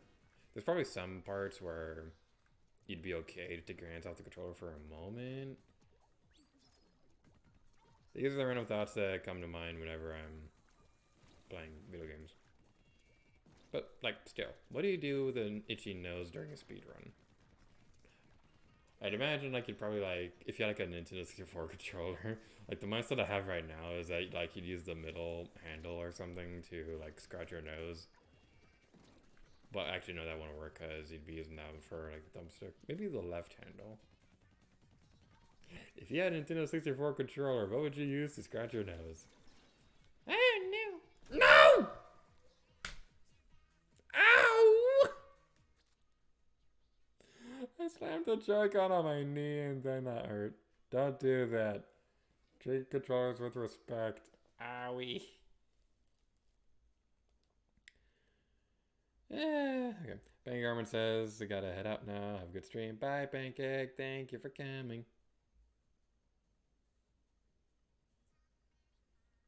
Yeah, I do agree that Lightyear probably didn't do too well because people weren't, like, people weren't fond of the idea of it. I don't think, I want to be against a Toy Story spin-off because they did have a pretty good one with the Buzz Lightyear movie. But here's the thing about Lightyear. It was a flawed concept from the start because you take a sci-fi idea that doesn't really have much to do with Buzz Lightyear in general, and you just like slapped his name on there because you think it would work well with Toy Story. But he already had his own movie. So if they were going to do anything, I really, really wish they had like a Woody's Roundup movie instead. I think that would have worked way better. You could have had like a little cowboy movie about like the origins of the Woody doll and things like that, because we don't really know much about the actual Woody's Roundup lore itself. Because we do know that from the movies and things like that, we do know a little bit about it, but we never really gotten to know more about like the show itself and things like that.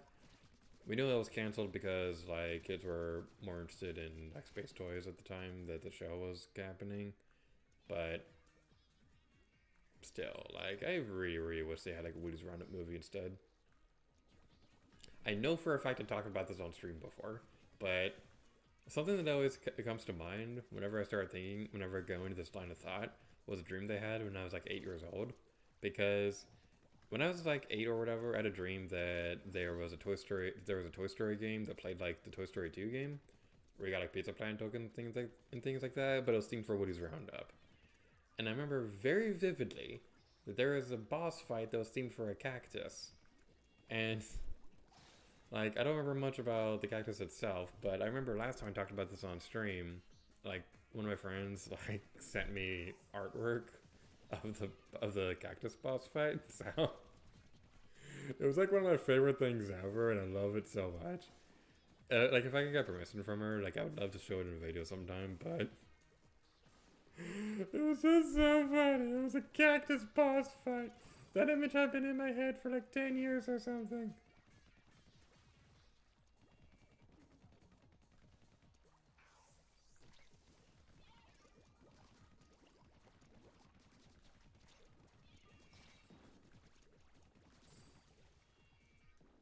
Because I for sure the Autobahn was going to get a set to him.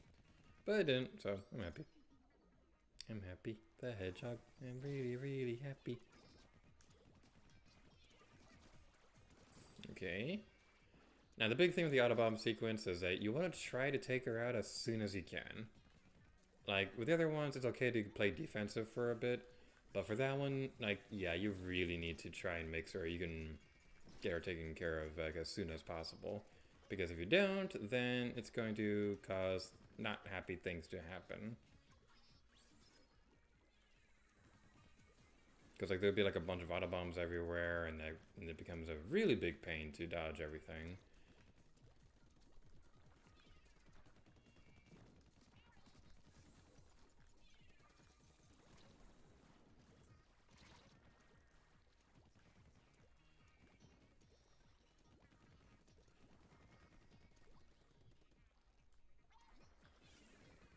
Okay, that's not gonna work. Yeah, the strategy that I'm going with this time around is that we're gonna try to toss the Autobomb up there when the tenta missile is about to go off and things like that. And then we'll like just jump like crazy and dodging off to the side. Now it's a really risky strategy though, because it really relies on you being able to go through there and things like that. And the unfortunate downside about doing that is that the Autobomb is inevitably going to be tossed right after the tenta missiles go off. So you're putting yourself in a vulnerable position, but it's honestly the best time to do that. So, I don't know, this segment is weird. It's not difficult, it's just really annoying. Why was there a second one? Why was there a second one? What? No, there's not supposed to be two. There was not supposed to be two of them. Why was that a thing? That was cheap. That was cheap. That was as cheap as a cheap.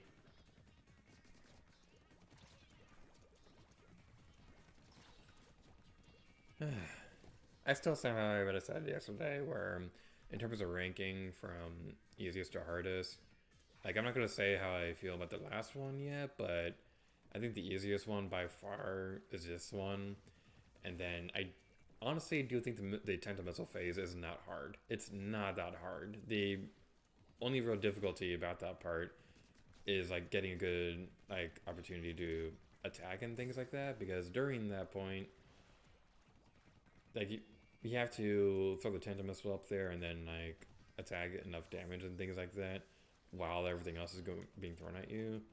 So it's not the most reliable thing in the world, and you got to be very quick about it.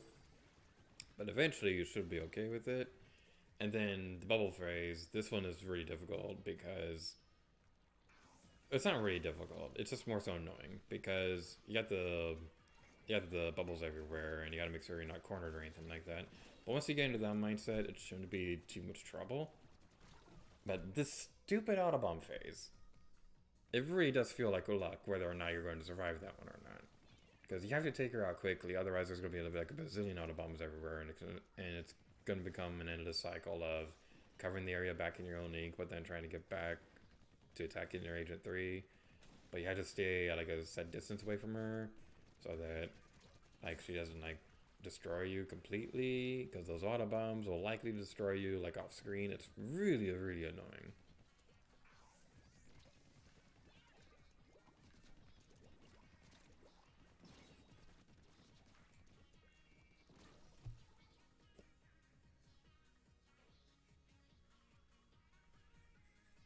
Alright, how long has the stream been going on?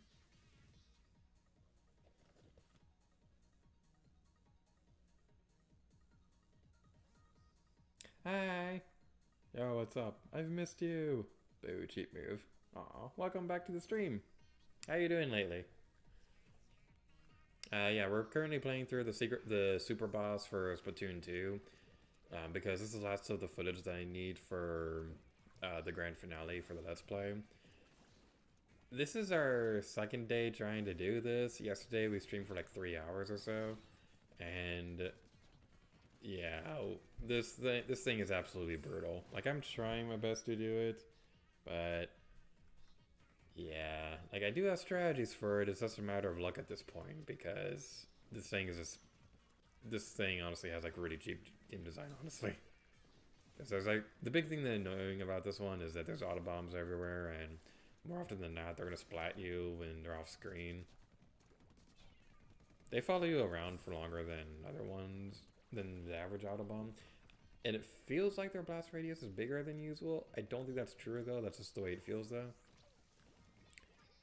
But there's 5 phases where she's gonna be using special weapons and things like that, and they're all obnoxious in their own way.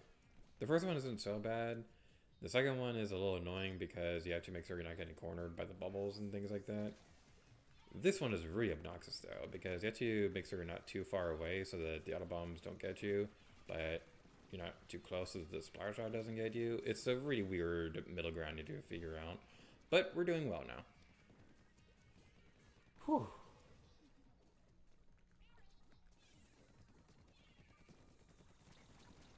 Okay, that wasn't good at all.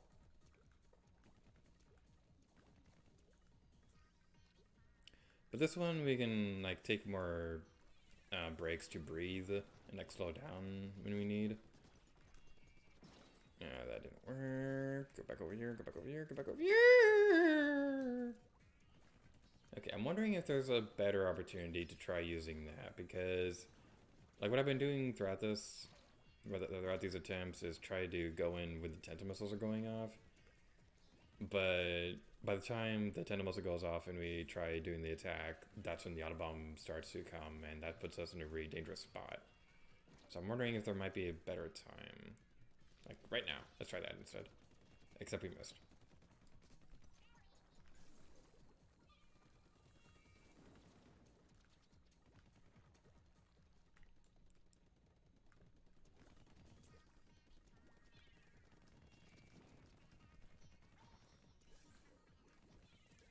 Yeah, this one is just really like a big matter of just playing patient and just trying to be careful and things like that. Whew. Okay. No. Oh my goodness, we had it that time. She was in the animation going to the next phase, but then it did the thing because a stupid auto bomb appeared out of nowhere yet again. Ah, boy. Oh, Dark Knight Shadow says it's been so long since I've seen you.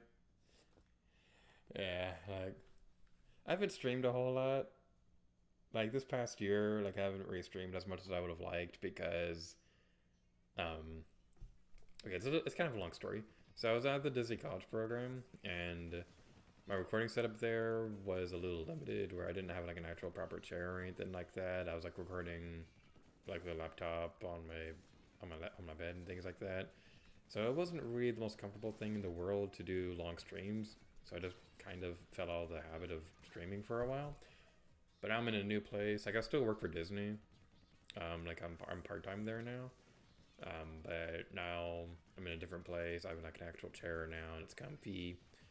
So yeah, hopefully we can get back into the groove of doing regular streams.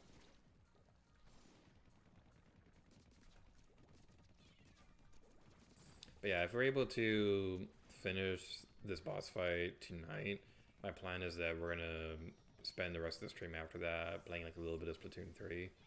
I don't know exactly what we'll do though, because I do kind of want to do story stuff, but I also don't want to do like story spoilers in the video or anything like that. So we might end up just playing like online multiplayer, like Summon Run or Turf War, maybe an arcade battle. I'm not quite sure about that one though.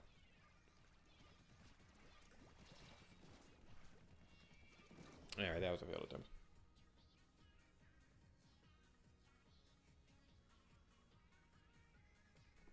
And then I've out of work, but I'll be returning in October. Yay, work!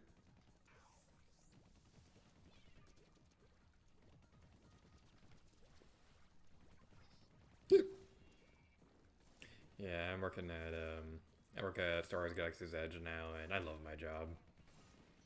So like, it's mostly things like running the drink carts and things like that, or the milk stand. Sometimes like I'll be a seater at Olga's Cantina, and that's all really fun.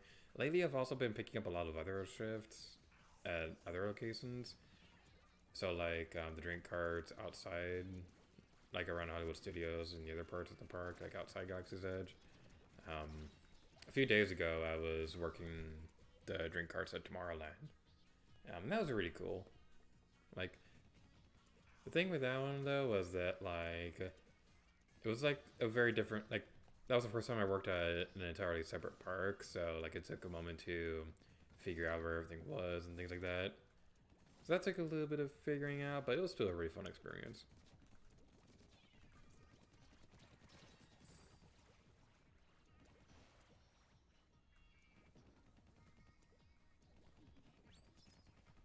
Alright, so we're gonna head over there.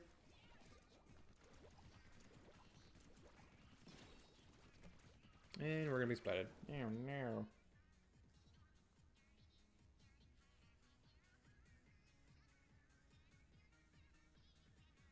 I'm going to full-time work back in studios. Yay! Wait, do you work at Disney's Hollywood Studios too?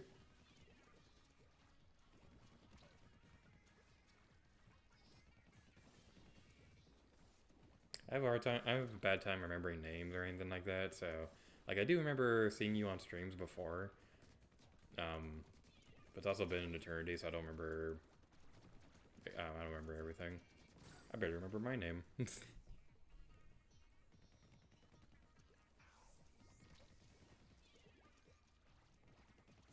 But yeah, I'm part-time now at Hollywood Studios, and I love it there. It's really fun. They're definitely interesting travelers sometimes, though. So, there was one time, like, this guy, like, always appears... This guy appears in my head every now and then.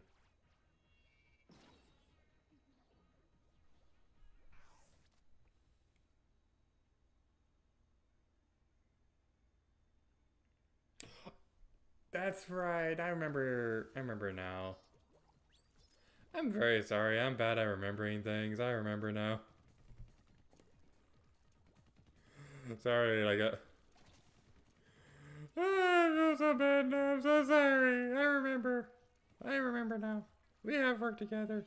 I'm sorry. Like I was confusing with somebody else. Okay. Hi, how you doing? Are you having a nice day? Are you drinking eggnog? Did you have a good breakfast and stuff?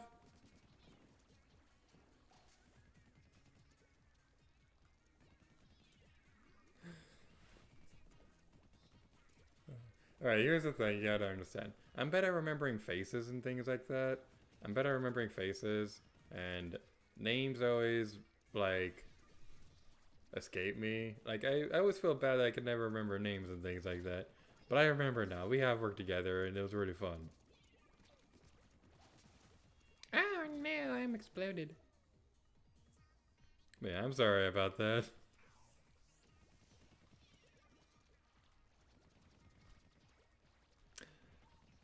Alright, well, continue on this way. We're going to continue over here. We're going to eventually be able to destroy this.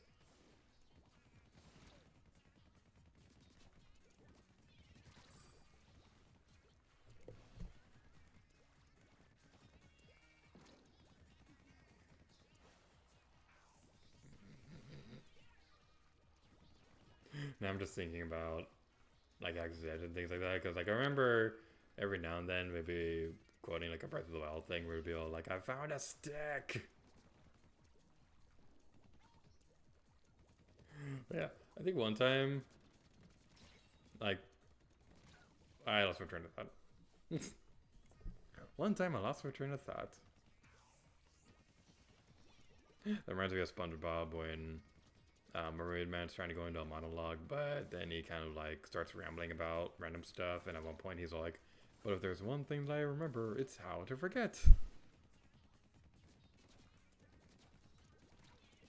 That was like a post Steven Hillenberg episode. It was actually one of the funnier ones from after that era. Alright, sit over here. We're doing the bubbles. Bubbles are deadly and smelly. Oh no, that hurt my feelings. Why would you do that?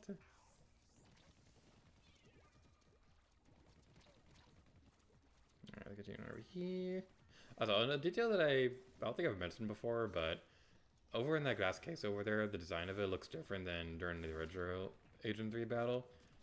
The really neat thing is that those are like the drumsticks that DJ Octavio uses when he's piloting the Octobot.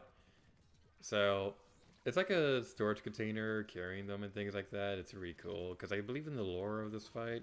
This is Agent 8 remembering battling Agent 3 like right after, either like right before or right after the original Calamari and Contagion battle in the first game.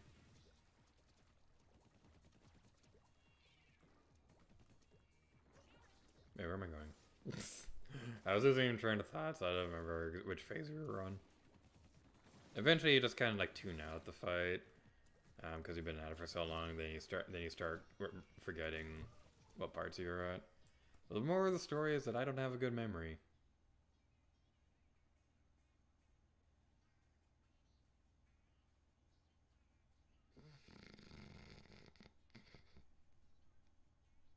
I just remember I found a stick and we found pants. We found pants! Yeah,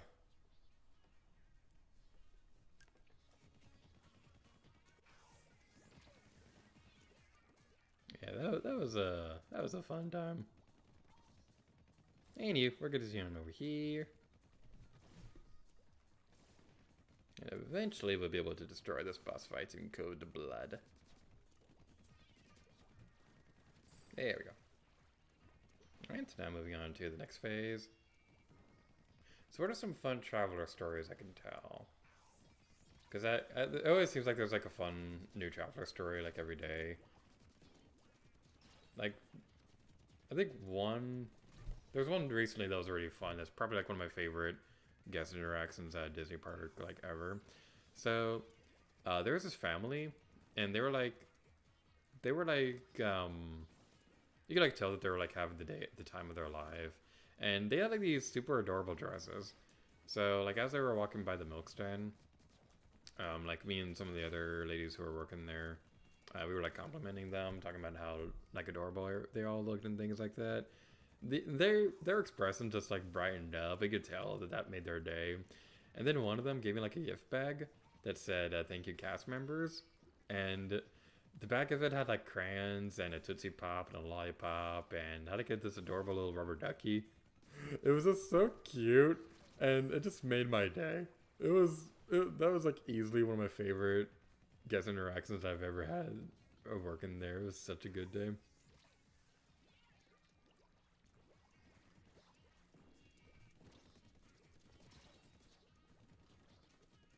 There are definitely travelers out there who are nicer than other ones and things like that.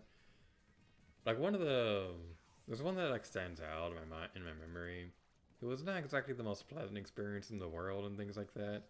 Um, so there's one time like we were getting ready to close up everything in the milk stand, and it was raining. So there's a door that's marked that says that it's for like cast members only and things like that, and make sure to keep the doorway clear and things like that. Because when we're closing up, we have like a bunch of heavy stuff that we're carrying all the time. There was one jerk who was like standing right in the doorway. It was raining and stuff like that, so he was probably standing there to like hide from the rain. But there were other areas like right by, or like right nearby that you could walk to as well. That he wouldn't get wet at all. We just need him to get out of the way for a moment so we can carry everything, because we're carrying like 20 pounds worth of like Cambros for like product and stuff like that, going back and forth all the time. But like when we were going through there and like he was like standing right in the doorway, we were like, excuse me sir, we need to keep this doorway clear so we can bring stuff out. We'd like to stand over there if you're a party.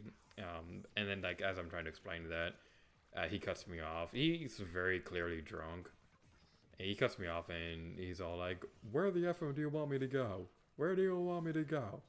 And yeah, like we were still polite and things like that, explaining that we need to keep the doorway clear. And then he like literally says this. He's like, I want to speak to your manager. Bring me your manager. So then I could go on the radio and I call him and things like that. And he's on his way over there. Then the guy, like, by the time we get back over there, he's gone anyway. He probably didn't even remember the encounter because he was, like, very clearly drunk. So, yeah, that's one that, like, stands out. But then there's other ones like the aforementioned ladies who gave the thank you cast member gift back thingy that, like, make everything worth it because that was, like, such a good day.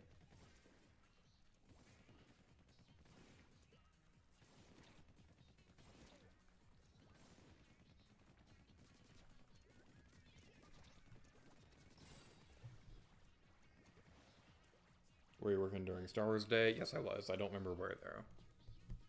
I definitely was at Galaxy's Edge on that day. Because I very, very vividly remember seeing, like, a bunch of people with, like, lightsabers and stuff. I don't think it was a Halcyon Day. And I remember that because we were all talking, wondering, okay, they spent years planning out the Galactic Star Cruiser. Why did they have a Halcyon Day on Star Wars Day? That's, like, the biggest no-brainer in the world. Those of you who don't know, the Halcyon, that's the name of the Star Cruiser, the Galactic Star Cruiser Hotel. Halcyon days refer to the days when, like, travelers would, like, actually go into the park and explore Batu. So, yeah, you think they would have planned that just a little bit better. I do eventually want to go on Star Cruiser, but it's so expensive. It's $4,000 for 2 people for 3 nights. There's no way I can ever afford that.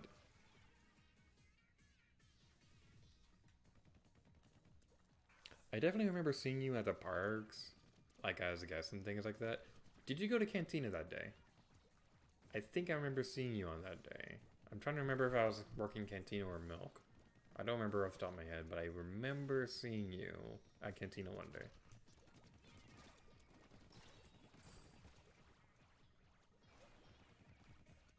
That's it over here, get it for me, there we go. Alright, so moving on to the next phase. The only thing about this point right here is, like, the damage animation for when your ink is attacking the bubbles. It's like the same effect as when you're actually damaging the shield for Agent 3. So you get situations like that where where it kind of looks like you're attacking Agent 3, but you're actually hitting the bubble, and so you're not exactly in the safest spot in the world, and it's not very pleasant at all.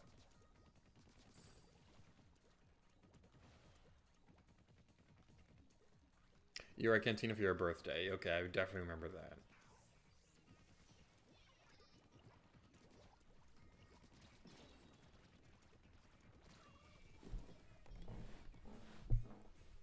How long has this stream been going on?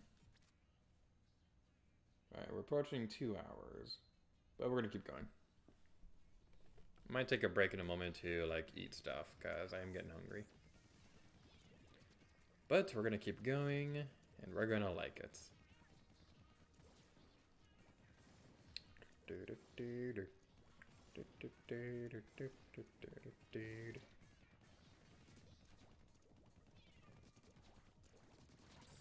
Alright, so we got you.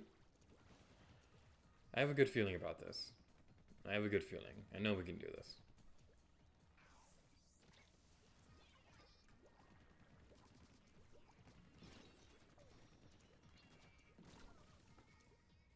Of course, after I say that, we do some stuff. Oh, did I ever tell the story about my birthday going to the parks? Guys, I think I mentioned it in videos. I don't know if I did on stream though. But yeah, I had a this is a very interesting birthday because, like, this was a yeah, words are difficult. So I was a little mixed on how I was gonna feel about my birthday this year because this is the first one where I'm spending it alone and things like that. Hi, Gaming with Pi. You're a super awesome dude, and I appreciate everything you do. You're super awesome. Happy having fun with Splatoon 3. Or is it Splatoon 2? You're playing Splatoon 3, probably. But yeah, I was a little mixed on how I was going to feel about my birthday, because I remember feeling like it wasn't going to go very well, because it was the first time that I'd be spending my birthday by myself, and pretty much most of my plans fell through in some way, shape, or form. because there was like I wanted to go to the store beforehand and I get a birthday cake just as like a simple one, but I couldn't even do that because like there was like a bunch of other stuff that I ended up having to do instead, so I wasn't able to get a cake for my birthday. And there was a couple other things. Like one of the really big things that like maybe that like bummed me out was that like I have a friend who works on one of my favorite rides at the parks, and I there was like a show request we could do, and we were talking about that for a while, but like we got the timing mixed up for that, and we weren't able to do it, and that like legit bummed me out for a while. But I was like, okay, those plans didn't go through, but we're gonna at least try to finish the one big thing that I want to do today. I want to go to every park. I've been wanting to do all 4 parks in a day for a long time. We're going to do it. So we start at Hollywood Studios, then we go to Magic Kingdom, and then we go to Epcot, I believe, and then Animal Kingdom. And I think we ended off the day in Hollywood Studios. So we were able to do it all. I'm trying to remember all the rides that we did. At Hollywood Studios, we did Smuggler's Run, like Star Tours at one point. And then at Magic Kingdom, we did Big Thunder Mountain and then Space Mountain. Then Animal Kingdom, we did Expedition Everest 3 times. Then at Epcot, I wanted to go on Guardians of the Galaxy Cosmic Rewind, but didn't have any virtual queue spots left, so that was a little unfortunate. But oh, dang it, dang it, dang it, dang it, dang it! We were on the last phase! We did that so smoothly during the last part, but then I was like thinking about other things. I wasn't concentrating on the game. But we know we can do it now. We know we can do it. We got this. Okay. Yeah. At Epcot, I wasn't able to do Cosmic Rewind. It was on the unfortunate side, but we were able to have a fun time. I think we went on Mission Space. Because like Mission Space is one that I can always go on pretty quickly. So that was pretty fun. And then we ended the day on Hollywood Studios, and I was going to end the day on Rock and Roller Coaster. But then I get a message from one of my friends who like remembers it was my birthday that day, and it was weird. I didn't invite anybody to like a birthday thing or anything like that. Like I do have friends and things like that I would have invited if I was planning a thing, but like I kind of wanted to spend the day by myself.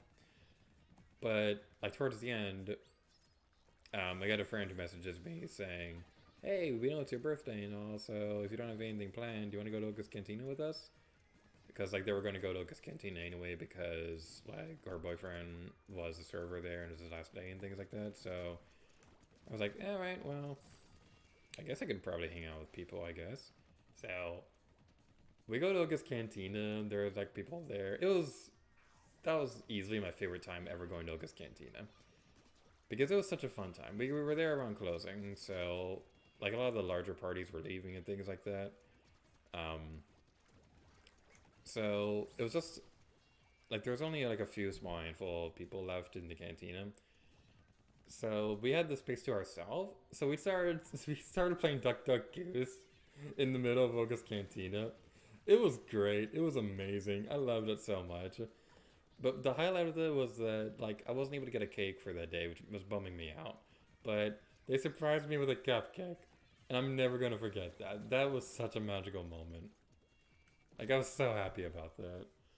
So yeah, we were able to do that, and there's like one of our friends. It was also like one of her last days too, and it was gonna be the last day that I'd ever see her.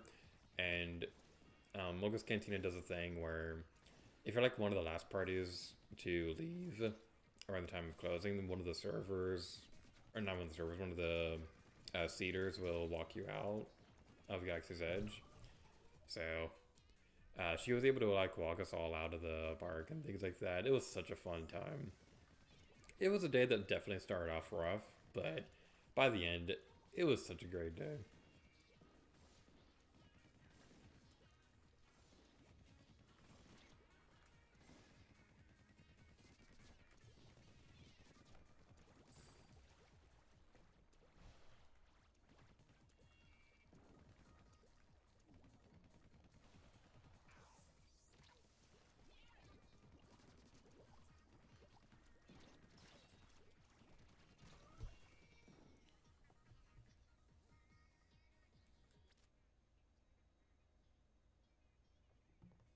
Tried the Bespin freeze that day. I actually liked it.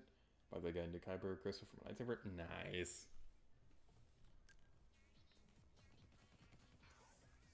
I do wanna like build my own lightsaber at some point. Cause like, man, this is gonna bum me out.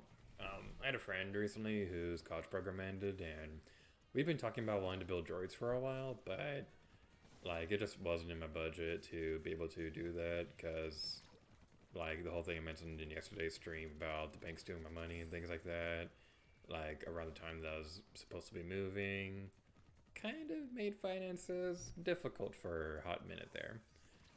But yeah, that's not the point. We weren't able to build a droid or anything like that, but I did make a promise to her that when I do eventually build a droid later down the line, I'd get a picture of the droid and name it after her. So that's pretty fun. But I do want to make my own lightsaber at some point. I've been wanting to do that for a while.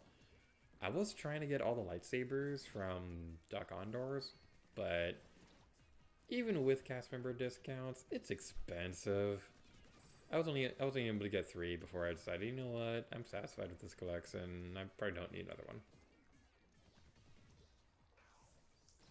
That was a bad idea.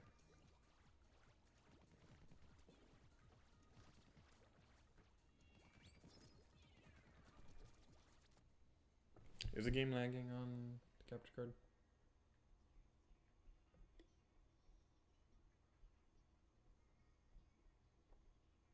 Oh yeah, it's starting to lag.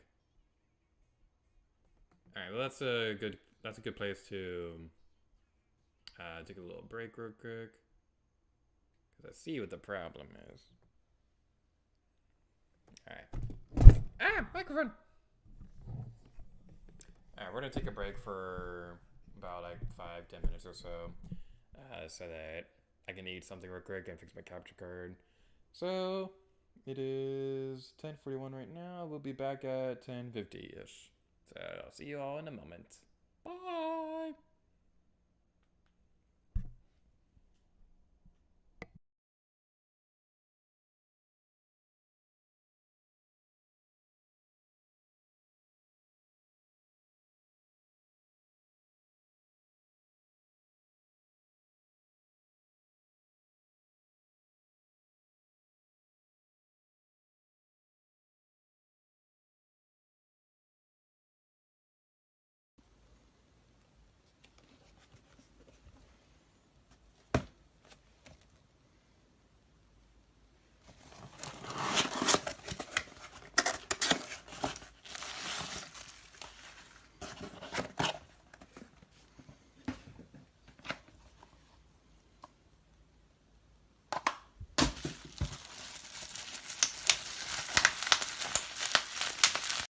So after I uploaded my unboxing of Mother 3, I was asked by my friend Drinkerpus Gaming if I could do another unboxing for Sly Cooper.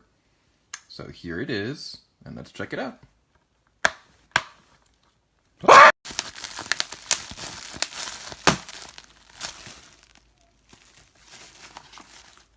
Oh, right. I should probably play that.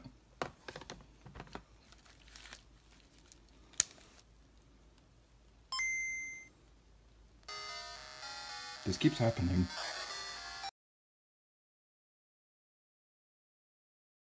Kingdom Hearts 3, I can kind of understand, but even then, the engine runs natively on Switch. Ah!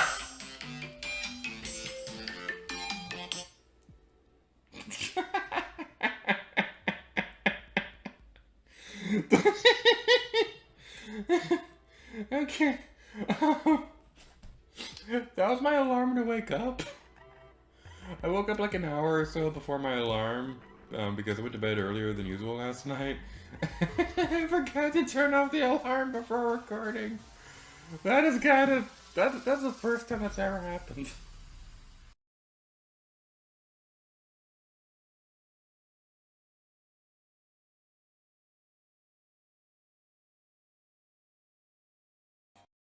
Master Link!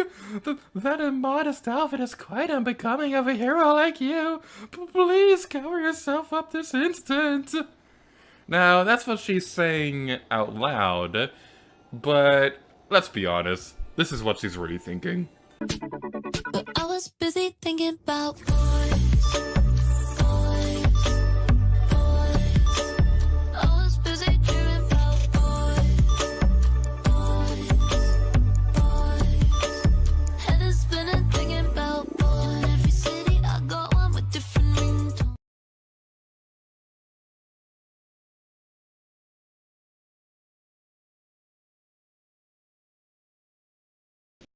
Alright, your outro. Alright, so thank y'all so much for watching this episode of Super Mario Bros. Co-op. I'm gonna be here to you, and he is... Pancake Armor Man. Let's get out of here. Please use your own outro, Gator. Wow, I'm... You're never gonna use your own outro, are you?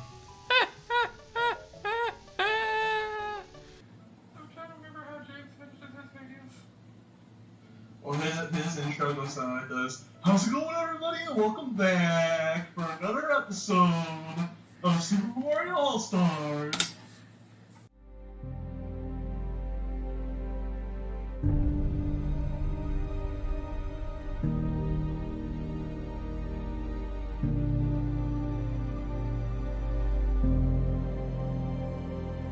Waffles are better than pancakes.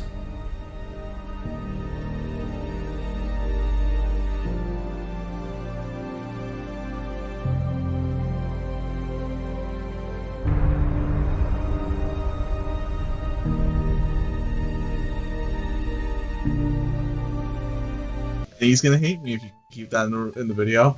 Okay, I'll keep it in the video.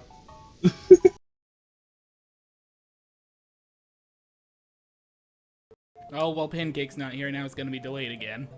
Is it? I can still hear you, moron! Then speak up! Oh wow. Shot feed these to oral cans. Please keep that in the video, that was too good. No. Yes.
Testing, testing, testing, testing, testing, testing, testing, testing. Okie dokie. Everything's working now. Alrighty then. Just adjusting how I'm sitting in my chair. And let's get back into the game. Alright, so I'm not quite sure. Glad you liked the music choice for that clip. A bit of a fun story about that one. So, there was like a, what was I talking about? So that came from like an animation that I saw from a friend of mine, who did that. It did like a super cute animation for her birthday and things like that. It was like super adorable and stuff, so that was really fun. Also, on the off chance that this ends up being the round where we win, which I'm kind of doubting it's going to be, but on the off chance, that's gonna be fun to edit for the Let's Play version. Because my current mindset is that the round that we win is going to be shown in the entirety. Yeah, it's not going to be. Never mind. But yeah, something funny was that clip was one of the bigger reasons why the best moments of 2020 ended up getting delayed. Because I wanted to feature that clip in the montage, but there's like a copyright thing that prevented it from going, even though the original video was just fine. And now I'm hoping that it doesn't take down this video. It probably won't, but still.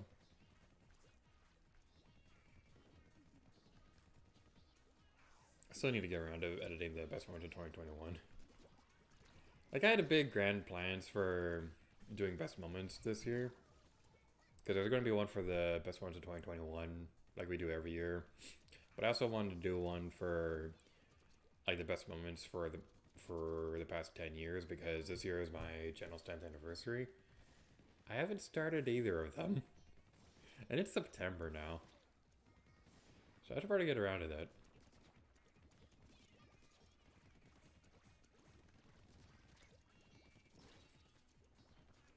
The best moment of 2021 probably isn't going to be that long of a montage, because, like, to be honest, I don't remember that much about what happened last year.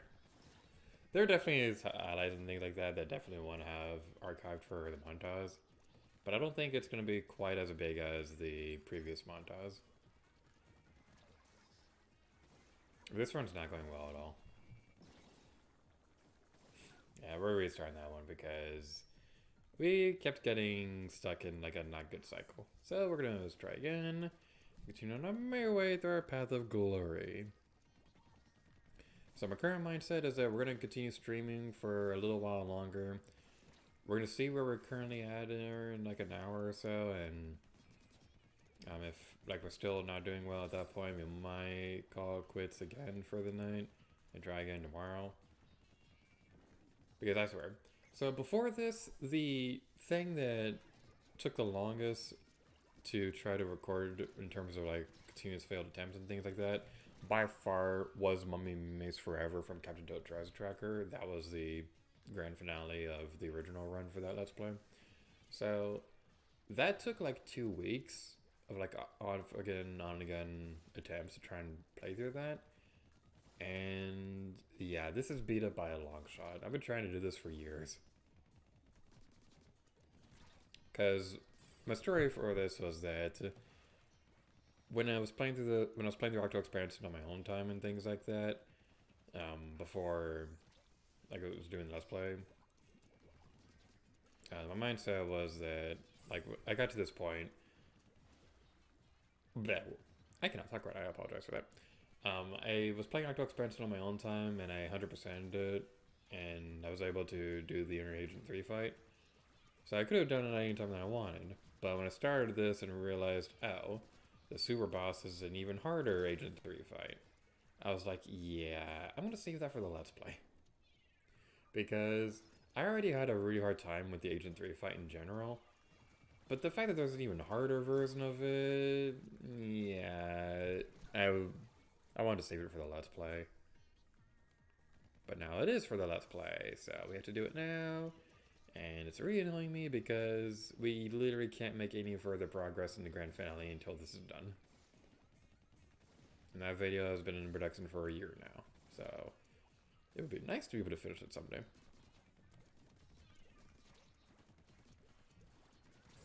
There's a part of me that's saying, if we ever do get around to making videos for Splatoon 3, that I'm not going to try to make it like as big or grand as this Let's Play was.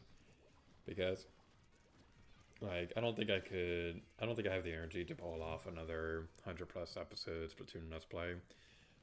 But on the other hand, as I'm playing through the game, I'm getting like a bunch of ideas for how I could potentially do a Let's Play. And yeah, it's gonna be an interesting time. I don't know when it would happen though. That's the big question mark. If I were to do Splatoon 3, I don't know when it will happen, because there's a part of me that kind of wants to do it as soon as possible. Purely for the fact that I want to make Splatoon videos again beyond this point. Because there's just like a different sense of energy between recording like a traditional Let's Play video and what we ended up doing with the Splatfest episodes. But I also want to make sure that we do it right. Because I don't want to like rush a Let's Play just for the sake of having it out and things like that. Because at that point, it would just not become fun anymore.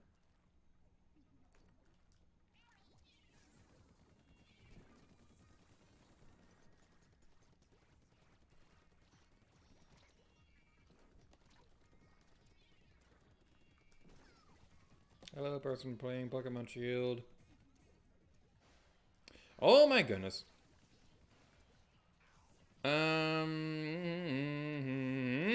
No. That's the part that sucks about the Tenta missile round. Because I thought for sure, I thought for sure that we missed the Splat Bomb. I thought for sure we didn't get that. But then we apparently did, and now they were moving on to the final phase, and I wasn't prepared for it. Whew. Okay, there is an audio cue that's supposed to let you know if you did get it, but I can't hear my game audio while I'm recording this. I mean, technically I can, because I have my capture card hooked up and things like that, but there's like a few second delay on that, so that wouldn't really be helpful at all.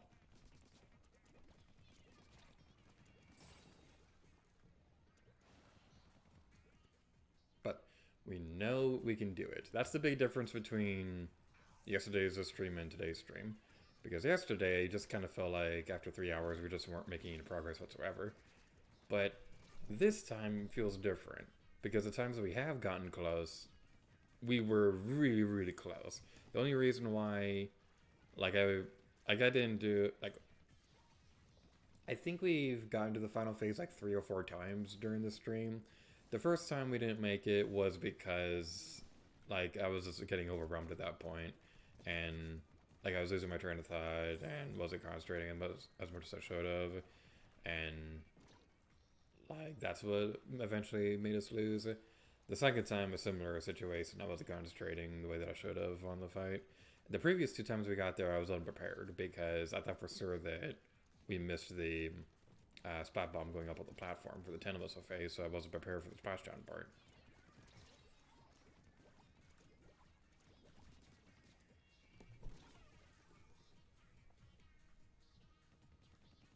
But the important thing is that we know it's possible. We know we can do it. It's just a matter of everything lining up perfectly for us to be able to accomplish our destiny. After we accomplish that destiny, we shall eat eggnog and drink cookies. Because that's how that works. Audubon, you need to go there. Alright, that's taken care of. We can clear up the area. And then that. Alright, you're in the corner now? No, we are in the corner. Ah, dang it. We had Agent 3 in the corner, and we could have gotten that if we were using the smart part of our brain. But that's the unfortunate part. I don't have a smart part in my brain.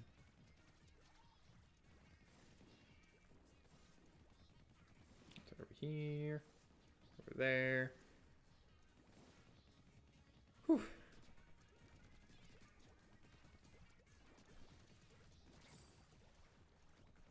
It's times like this that I wish this game had a rewind feature. Like, I know that'd be cheating as all heck, but like a rewind feature for that would have been nice. Like being able to control time to do that. That is that too much to ask? It probably is, but still. I kind of don't want to have to backtrack all the way back over there because it takes us a freaking eternity to get back over there.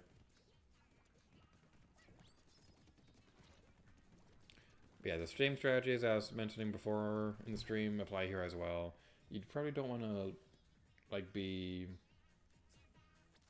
you probably don't want to move forward in a straight line too often. Strafing from side to side is usually going to be the best option for that. Things about shortest link. Do or do not. There is no try. That's such a good line. I love Yoda. Do or do not. There is no try.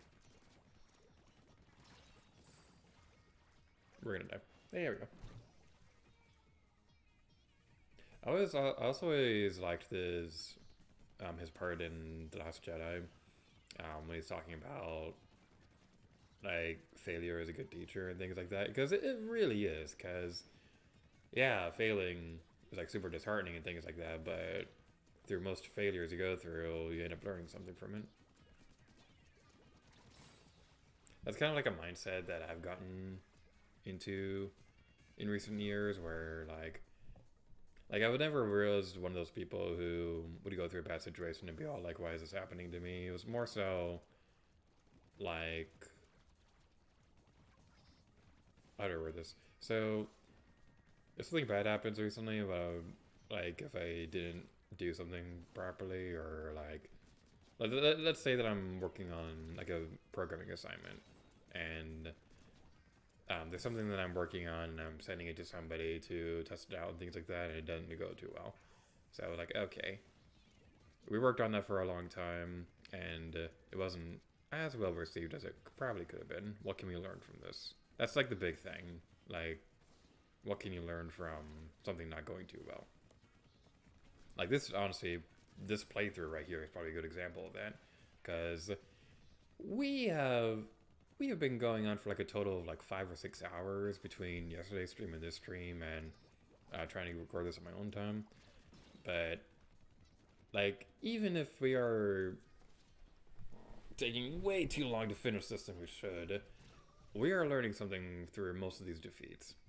Like before, hey, let's say for example the Autobomb phase, like before we were going through the mindset that we had to be as close to Agent 3 as possible during that, but now we know better, and to know that we have to be at like at a good set distance from that, so that the splash shot triggers more often, but the Autobombs like aren't too close to us. That's another better strategy for the tandem missile phase, where during that one we want to know, we know better to like not try to like have 2 spot bombs up there, and instead focus on having 1 up there, and then launching like splash shots and like jumping up and down, things like that, to try and get that worked instead. So we are learning something through like all these failures, and eventually we'll be able to achieve our destiny. Just not today, because we're gonna get splatted. Or not. Wow, that was surprising. That was a surprising success. Alright, dang it. We probably could have had that one, but we ran out of ink. That's the downside, is that it takes like a lot of ink to do that, but oh my, this could be big. This could be big. This could be it. This could be it. Okay, during this part, you want to loop around the thing. You want to loop around the thing. It's going to be 3 of those splashdowns. Come on. Come on, come on, come on, come on, come on, come on, come on. No, no, no, no, no, no. Out of them, go. No, no, no, no. Oh, we should have gotten that. We should have gotten that. Oh, man. Everything was going so smoothly during that. Oh, that hurts. Oh, man. Whew. Okay. Well, adding to what I was saying before, now we know that she can still do splashdowns even after the initial 3. I think I have a rough idea now on how long it takes for the splashdown to go off at that point. But, oh man, that hurts. We were so close during that.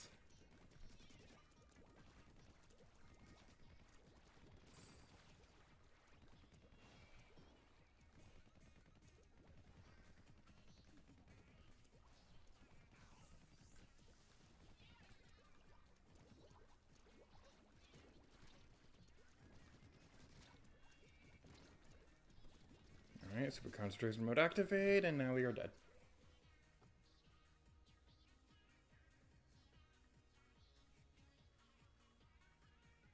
How could this happen to me? James says you were close. Oh, we were so close during that. But now we know. Now we know we can do this. It's no longer a matter of if, it's when. When can I drink eggnog and be happy? Eggnog is the source of all happiness in the world. As so declared by me. That is the official law of the universe. If you don't like eggnog, then drink whatever you want. What do I care?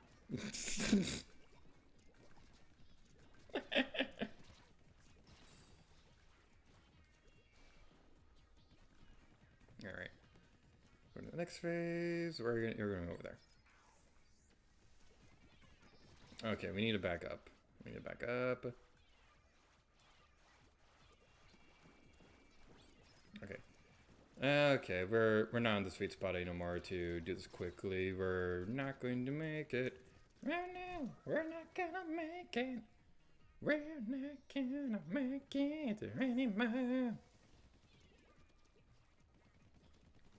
So, one moment from a recent video, I know I talked about this yesterday, but one moment from a recent video on the collab channel that's probably gonna like be in my mind every now and then was, we do like a Who's That Pokemon segment during Pokemon Emerald Coaster. So, like the beginning of the episode when we were guessing it, it was like one of the water type Pokemon that looked like a fish. And, well, that's most water type Pokemon, but we were doing that, and then the Pokemon's name was Carvanha. I love James's reaction during that when he said the name, because after he said Carvanha, I started singing, "Here we are now, we're Carvanha." that was like one of my favorite moments from a recent episode.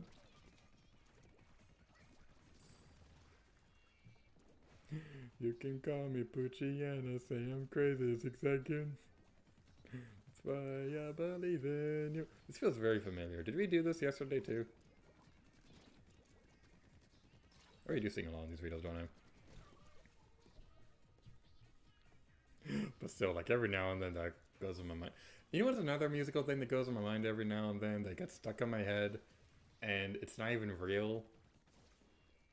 So, a few months, like last year, I had a dream that I was going to work and like I was taking like a side route to go backstage behind the Muppets. So they had a song playing in the background. I can't remember for the life of me how the song goes, but I do remember there was Kermit the Frog who was singing it, and he was singing about forks. I can't remember the lyrics, but I do know that it goes something along the lines of forks, forks, forks. That gets stuck in my head all the time. It's not even a real song, and it drives me crazy. It's not even a real song. But every now and then I'll just be minding my own business, washing dishes or something like that. And in my mind I'll suddenly be all like, forks, forks, forks. It's not even a real song. If I could do like a better Kermit the Frog impression, then I would love to like recreate it sometime, but I don't have a good Kermit the Frog voice, but that song gets stuck in my head all the time. It's not even real. And now it's stuck in my head again.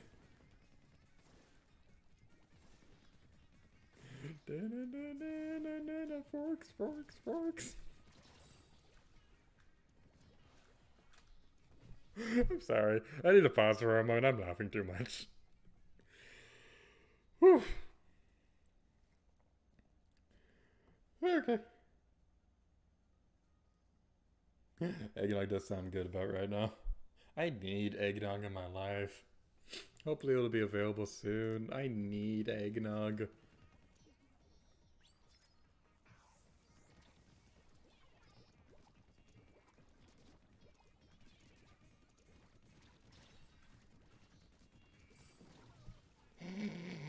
Forks, forks.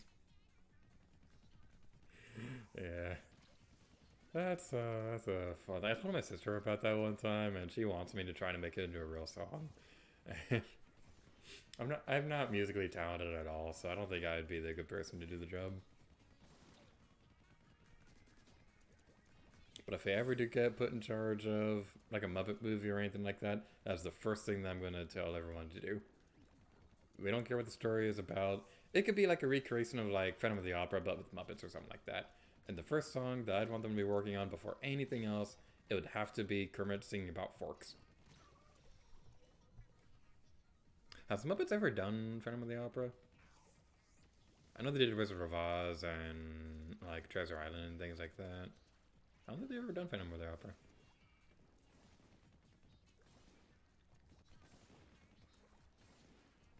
That would be an interesting one to see sometime. Like you'd have like Kermit being, like Kermit would be like the Phantom, Miss Piggy would be like Christine or something. Actually, no, that probably wouldn't be best. Kermit would probably be what's his face. Miss Piggy would definitely be Christine, but who'd be the Phantom? The Phantom would probably be like the one weird human actor who's like a super important guest cameo. My first thought was Chris Pratt. I don't know why. Chris Pratt as the Phantom. That would actually be kind of funny.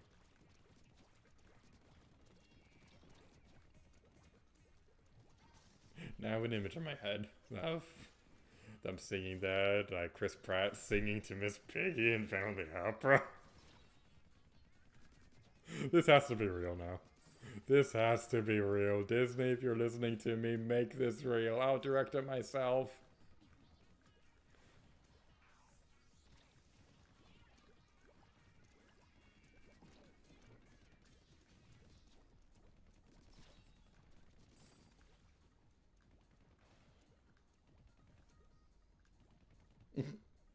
No, I'm thinking about forks.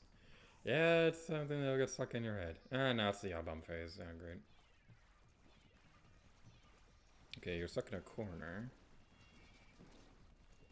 Okay, that's good. That is good. That is as good as tacos. Tacos are great. Have you ever thought about how great tacos are? Because they're pretty great. Because they're so convenient to eat. They have like a convenient little handle thingy for you to eat and stuff like that. That'd be yummy. It'd be delicious. And it'll be awesome. I want a taco now. But I already had dinner. So I probably shouldn't eat again today because of portion control.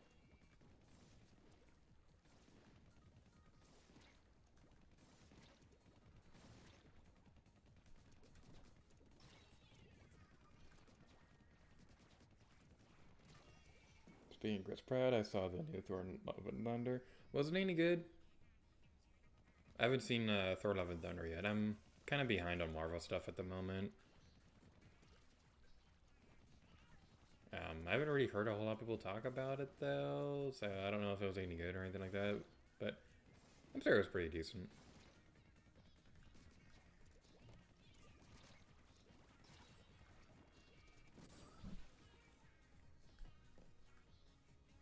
Yeah, like the last one I saw in theaters was Spider-Man No Way Home. I did see it. I did eventually see Multiverse of Madness. I thought that was pretty good. I haven't seen Eternals yet. I watched all the way through WandaVision, Loki, Falcon and the Winter Soldier. I haven't seen anything from Moon Knight or Miss Marvel yet. And I really want to go watch. I really do want to watch Miss Marvel. That's like the big one that I haven't seen it that I really want to get into at some point. But I've seen a little bit of She-Hulk. I thought it was decent. Like, I think the fourth wall jokes are pretty great in that one so far, but like, I haven't gotten around to catching up on it. Guys, I've been kind of busy moving, so this is not a good run. Let's try it again.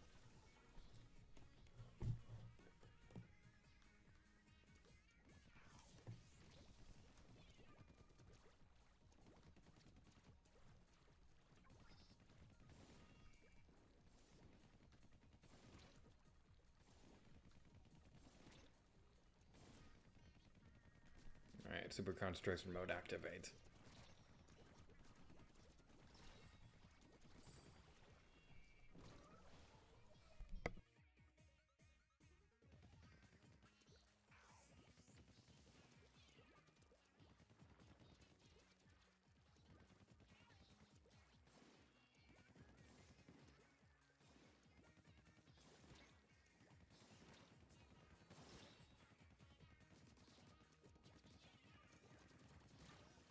That was a pathetic attempt right there. Alright, we'll try it again. Hopefully this time we can have a bit more of a successful success rate.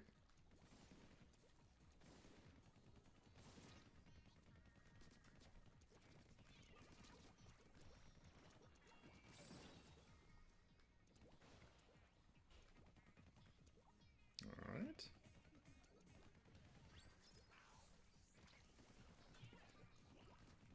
If I get quiet again, sorry, I'm just in super concentration mode.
Okay, that's the thing that's really annoying me right now. Like, I don't know what's we were doing different at that point. Because like there are some times where it seems like more often than not, we're able to like start attacking immediately as soon as it actually lands from the super jump, but then there are moments like that happen like a couple times in a row where like we're aiming the exact same spot, but then it wasn't working for some reason.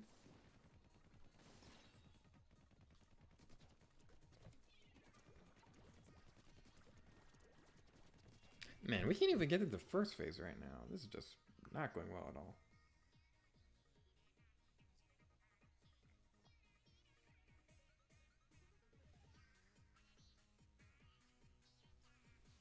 Alright. Whew. We can do this. we have the powers to do anything if we have cookies.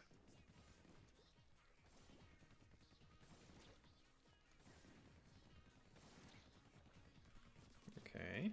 Off to a good start. Kinda. Okay, you didn't drop an auto bomb. That's pretty good. Oh, you did drop an auto bomb. But we were far enough away from it, so it didn't matter too much.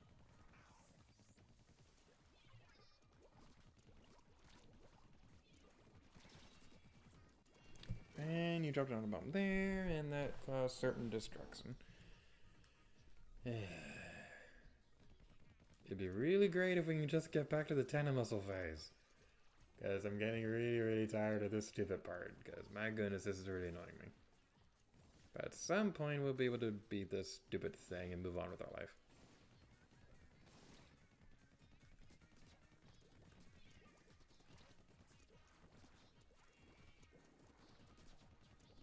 Alright, first phase down. Let's clear the area up again so that we can be prepared for the next phase. Oh, you're going over there, okay. Having some good shots towards the beginning of that part is usually pretty. What even got us that time? What even got us that time? Are you kidding me? Alright, well, we'll keep going. Hopefully, this will work out sometime. But the important thing with the bubble phase is to try and get some damage early on as you're like looping around the area, and then you can finish off as you go around the bubbles. Now, there's a couple different ways you can go around the bubbles. Like, some people I know, like, will try firing head on and then swimming under them. I think it's just easier to just go around them because you have less to worry about at that point. And of course. Whew. Okay, let's keep going.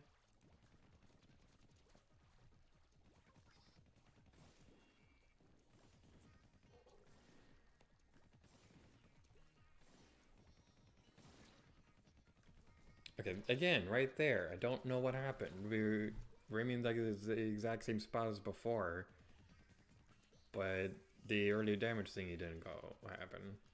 I don't know what the difference is from that.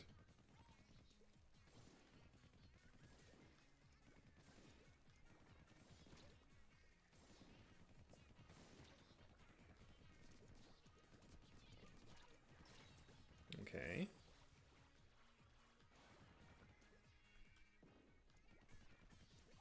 Moving on to this phase. Oh, you need to go away.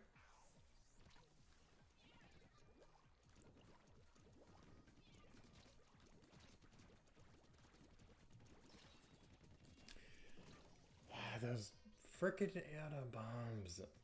I swear those auto bombs are like the biggest reason why this thing is so cheap. Because like more often than not when you die from an auto bomb, it's because it was off screen and there was no way you could have seen it coming. That's the really annoying thing about this stupid thing. But at some point, we'll be able to do this. Probably. Okay? We got the first phase down. Yet again. Auto bomb! Go away. Okay, that's probably not a good place to try and go behind. Because last thing we want to do during this part is to get surrounded. Getting surrounded by bubbles is not a good way to go.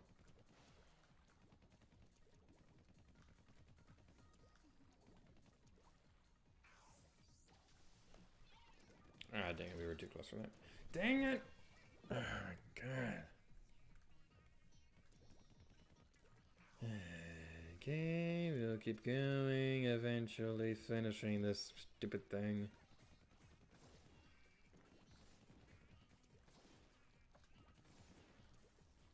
Yeah, like I said earlier, it's getting to the point now where it's not necessarily that it's hard. Like, this is definitely a hard fight. But it's more so that, like, yes, we know how to get around the stupid things. It's just a matter of actually getting it right. Because we know how to do it. It's just that something stupid happens every time.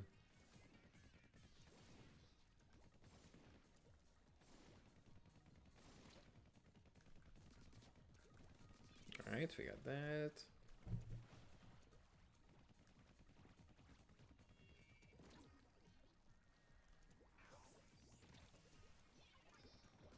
And important thing to remember about this point is to try and not get surrounded. Because when that does happen, if you get surrounded by the bubbles, it's not going to end well. Because it doesn't take much from 8 and 3's attacks to have those things go off. Oh, come on! We got you like 5 times. It really does feel like luck, whether or not you're actually gonna make it through that part. It's really annoying.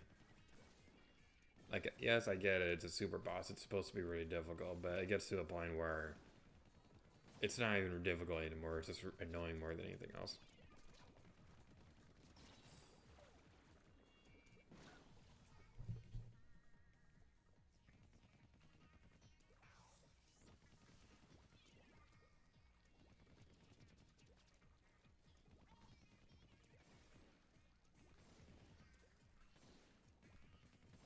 Okay, get over here. One more side, then go in there. Okay. Whew, I thought for sure that Autobomb was going to finish us off, but it didn't, so that's pretty good. Go over there. Okay, we don't want to get stuck in this corner. Okay, we got that. That's good. That's the reason this weaken these bubbles so we have more room to walk around.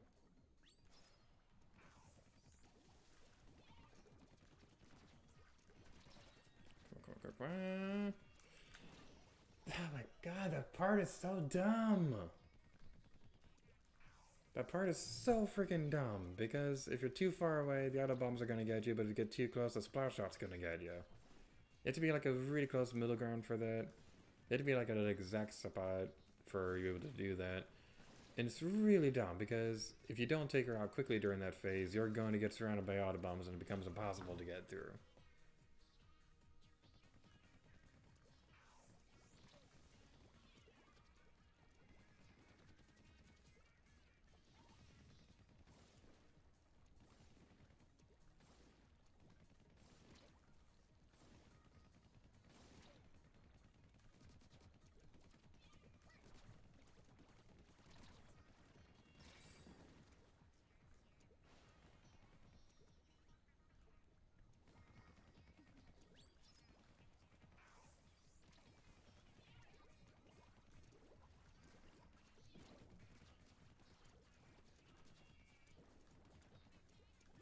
Can you not be around this thing so we can actually...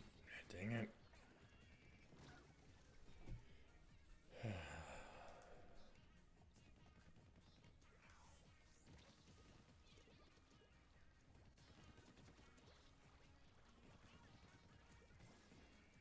Yeah, if I go super quiet all of a sudden, super concentration mode is activating again. So hopefully someday we can do this. Because I just want it to be over with at this point. Because this is really, really dumb. But we're getting there. We are slowly but surely getting there.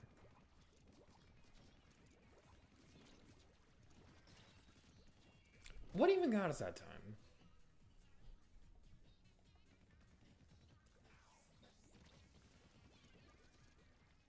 If you're in the background, it's my roommate's dog.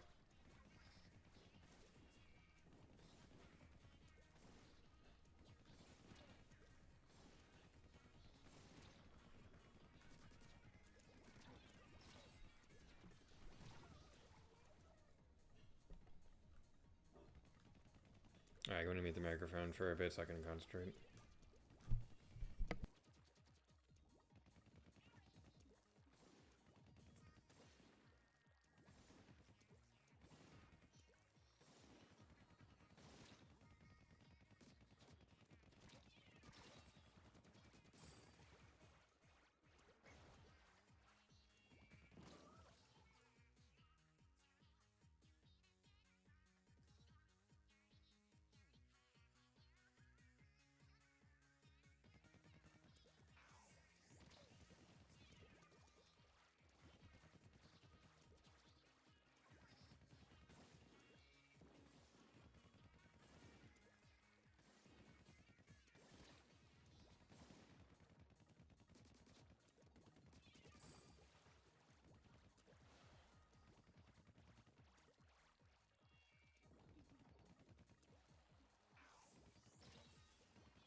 super concentration mode isn't working, but we'll keep trying.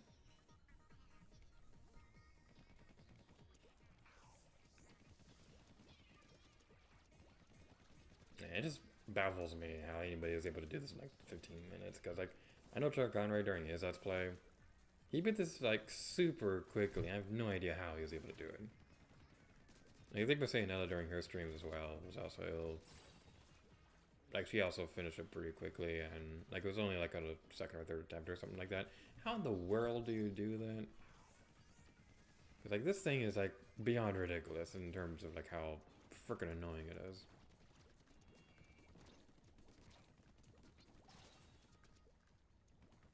Like I said, it's not even that it's hard, it's just that it's really annoying.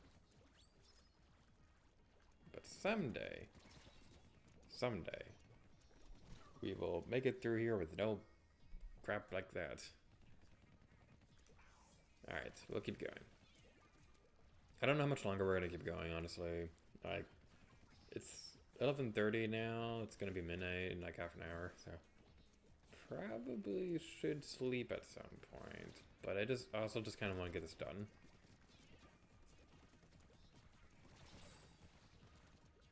And of course there was not a bomb, because why wouldn't there be?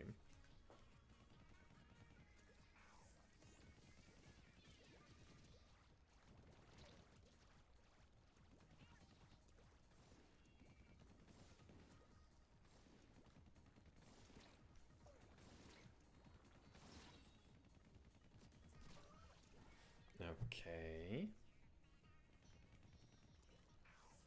We're just dying to stupid things at this point. This is the point where, like, we're not even gonna be able to get back to where I'm gonna go, because we're just gonna keep dying to stupid things all over and over and over again. It's going to get really annoying.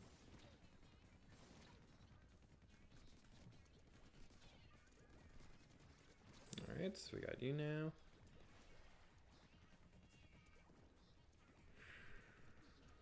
Alright.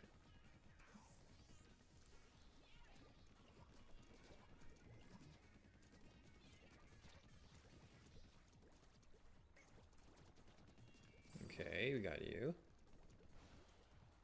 Next phase is coming up. Clear up the area so we can have stuff to walk around in, so we can have our ink covered. Drift side to side so the splash art doesn't get us. I said so splash art doesn't get us. My goodness. We are definitely exceeded like well over 100 attempts trying to do this stupid thing. Probably way more than that, probably like 200.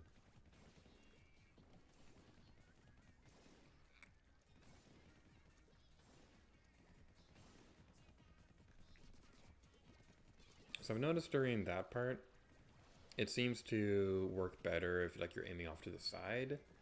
I don't know how accurate that is, but that's the best thing. That's the best pattern that I've noticed.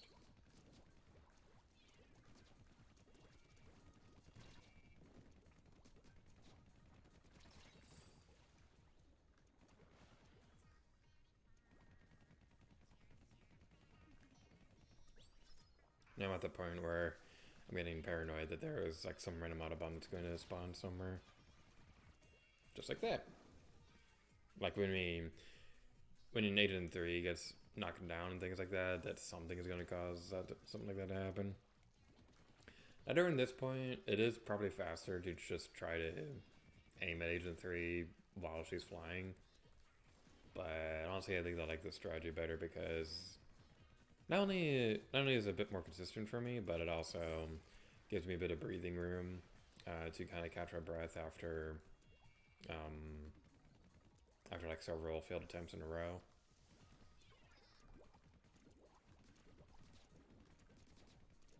Okay, we got you now.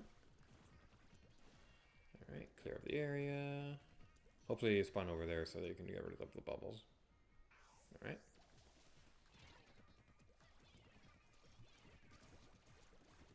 Get out of the way, get out of the way. Dang it!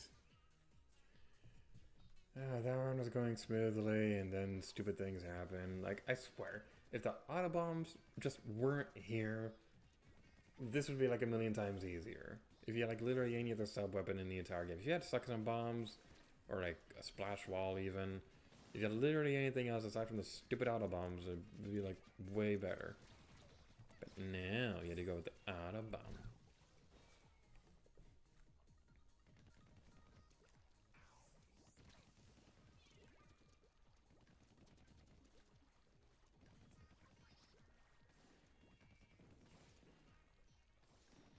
Alright, go there.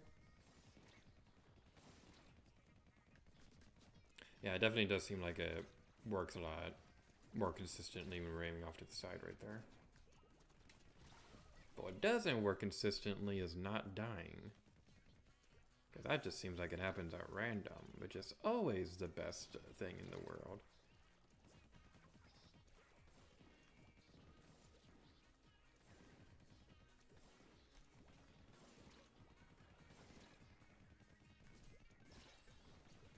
I don't even know what got us it the first time. Because that definitely wasn't a splash shot, because that was way too soon after the super jump.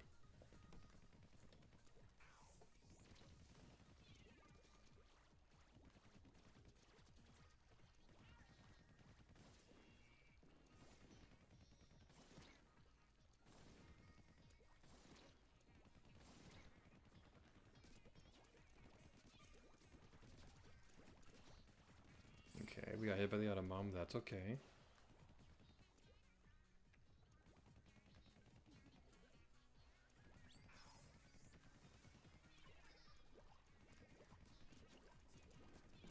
Okay, you're in the corner.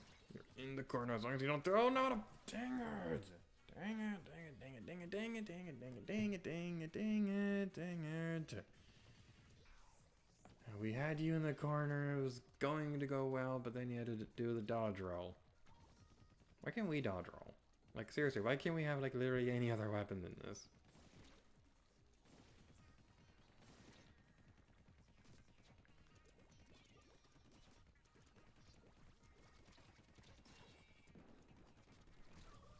This is getting to the point where, like, we really are just dying to the stupidest things over and over again.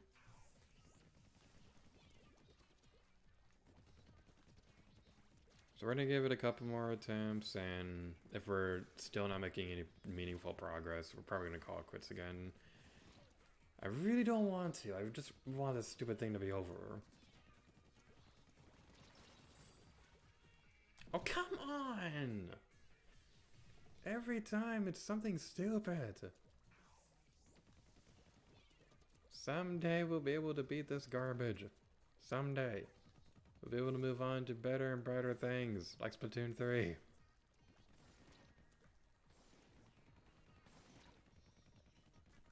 And it did the thing again where, like, we were aiming the exact same spot and it didn't work, even though it worked last time. Because why would it be consistent? That would be good game design.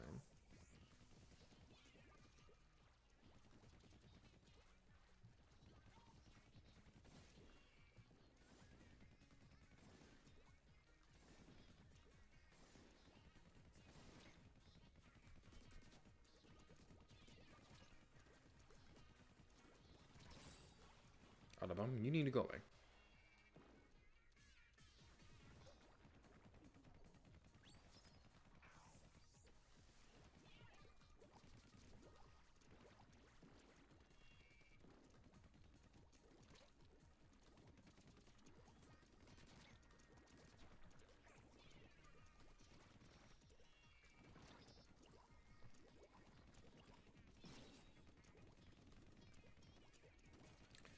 Come on.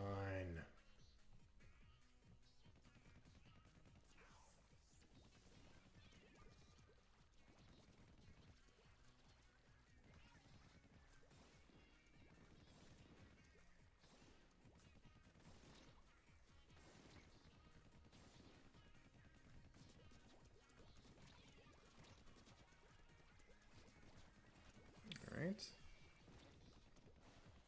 And now for the annoying phase.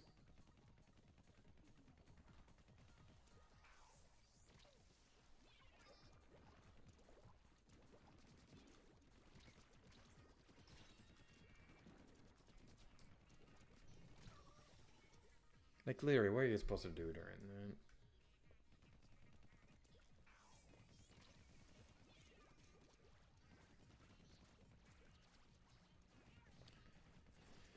Alright, well, let's keep going. After this round, I'm gonna check what time we are at for the stream.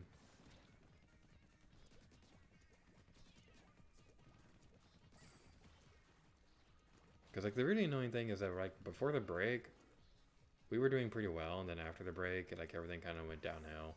So I don't think the break really helped us that much. But we'll keep going.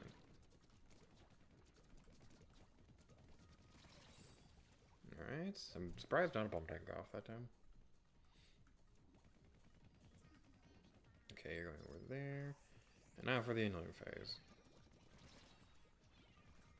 Okay, you need to get out of the way. Come on!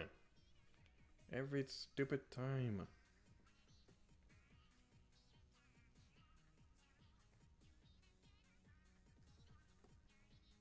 Okay, we are over 3 hours now.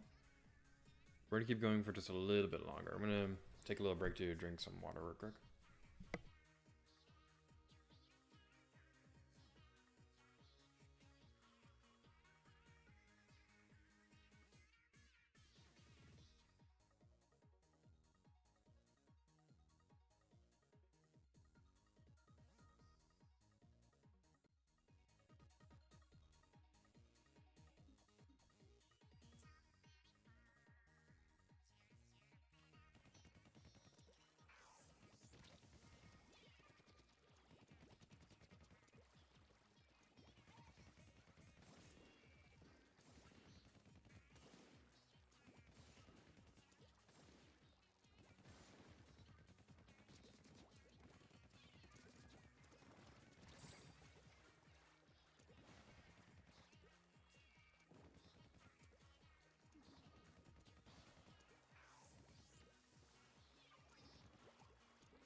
I believe that was Pick Manipulator that was on the corner of the screen right there. Alright, I have the microphone set a little bit further away from me, so it might be a little bit harder to hear for a moment. I mean, I still have the TV turned up a bit, but I want to point out that something funny that happened during the last play. I think it was Pick Manipulator who commented this, that we randomly got paired up in a match one time, and so, like, that ended up being used in that match ended up being used in a video, and it was really funny.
Okay, this could be it. This could be it. Whew. Okay. Breathe. Breathe.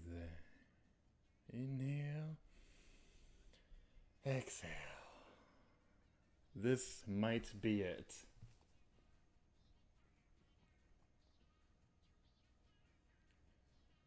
Just focus. Okay. Whew.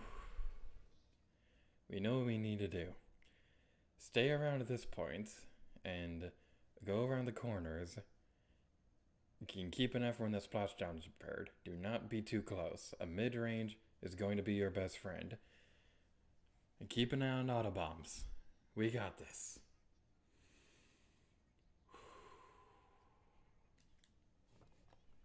Okay. Let's go.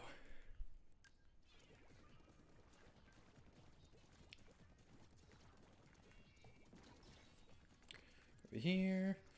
No. Okay, you're doing that. You're doing that. And you're doing that. Dang it! No! Oh, what happened there? We were behind the barrier. Why did that count as a split? Oh, man. Oh, man. You have got to be kidding me. You have got to be kidding me. Oh, man. That really, really hurts. Holy crap.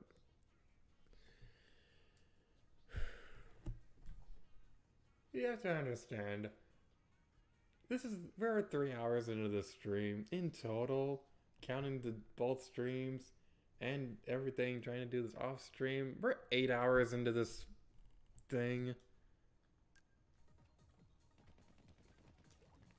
We are 8 hours into this thing. I just want it to be done.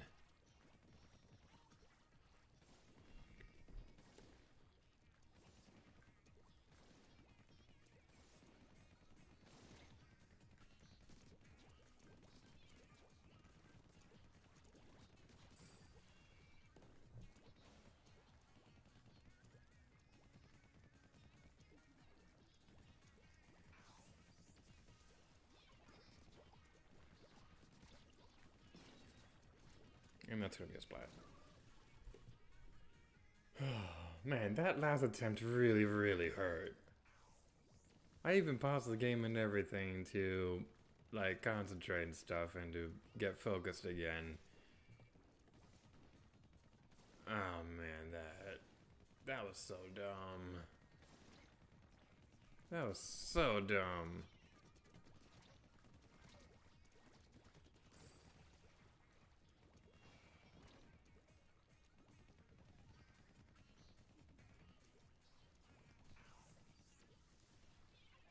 I think by now we've been going on longer than our Korok streams in Breath of the Wild.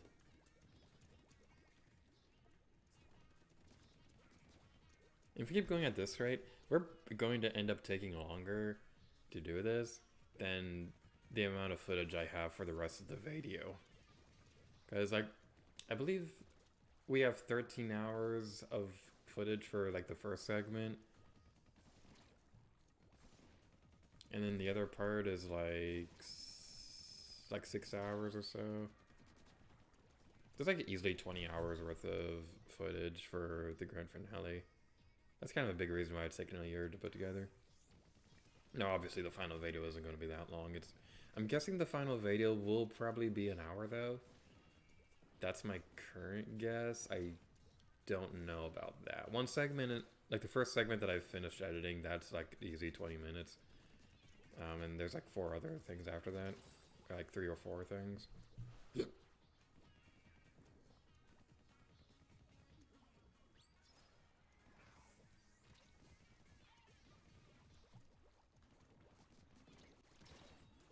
That's a splat. Alright, we'll keep going for a little bit and then we'll call it quits for the night.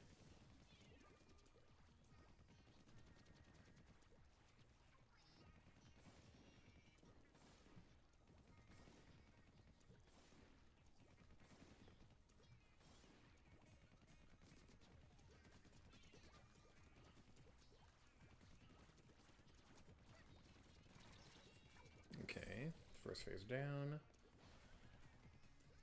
Get the area covered in the ink. Our HP's recovered. Okay, go around the bubbles.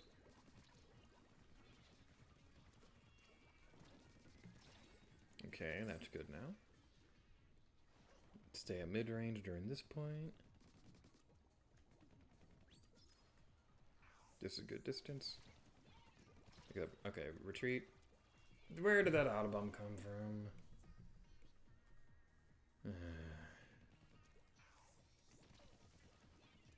Okay, we're gonna go for one more attempt where we at least get to the tandem missile phase. After one more attempt, when we get to that point, that's where we're gonna call it quits. I think that sounds like a good deal.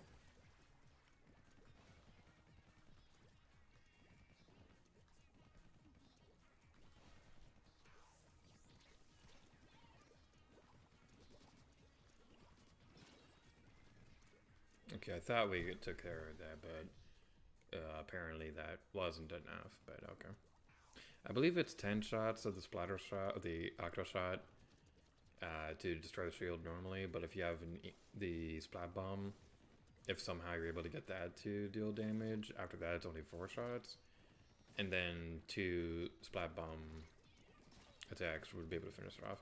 But I've like literally never been able to hit Agent 3 with the splat bomb. I've never been able to do it. I don't know how you're supposed to do it because she always dodge rolls out of the way of the splat bomb, so I don't know how you're supposed to do that. Well, aside from the 10 missile phase, obviously, because that's kind of a necessity.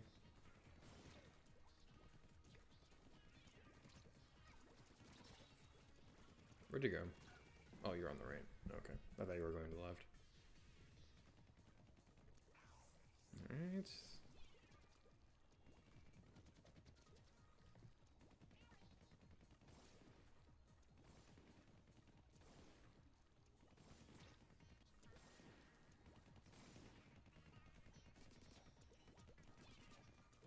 Alright, we got you now. Alright, moving on to the bubble phase. I'm gonna say, I'm gonna be so happy when we never have to do this ever again. Because, like, this literally is gonna be, like, the only time I'll ever have to do this. Because, like, we did consider a bonus video for Inner Agent 3 for Octo Expansion versus on the collab channel. We decided against it because it was too difficult for a versus format. Like, as it is, Octo Expansion is a difficult game in general. But we decided this one would work for our versus. And I'm really glad we didn't, because, like, just on stream, this is like 4 hours, and this is like the 3rd hour on this stream. So, like, yeah, that wouldn't be fun. I think during Captain Toad Treasure Tracker for Mummy Maze Forever, because that was like, we'd have gone on for like an hour and a half during that finale. And I remember towards the end of it, we were deciding, okay, if we don't do it this time, we're gonna try again another day and just call this like a lost episode or something.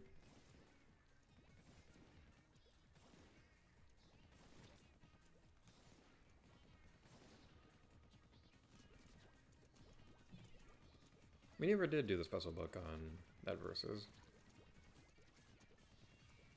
It's kind of funny because, like, for a while there, after the special book came out, like, I was really wanting to do those on as part of the verses and things like that, and we couldn't agree on whether or not we wanted to do it because I really wanted to cover the DLC, but James was satisfied with ending the verses off at that point, and that's kind of like where we decided, because like Pancake was interested in like Captain Toad videos, so we decided to do that as a co-star. So that's kind of funny because like even with that in mind, that co-star has been taking a little while. So I'm not entirely sure how long that one's going to take.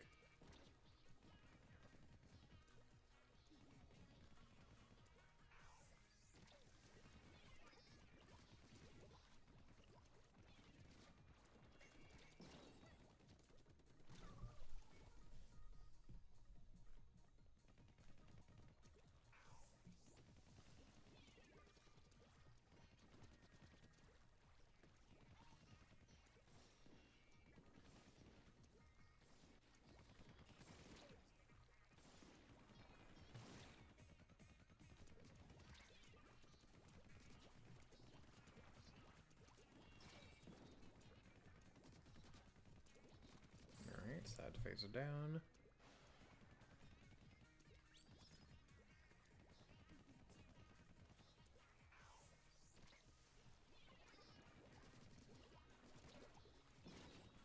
Okay, try to get out of the way. We're probably not going to be able to. Oh, come on!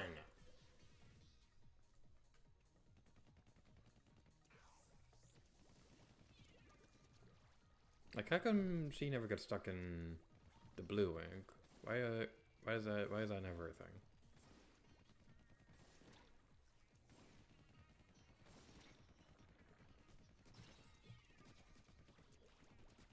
Because like every time she does get stuck in the blue ink, she just dodge rolls out of the. She just dodge rolls out of it. It's really dumb.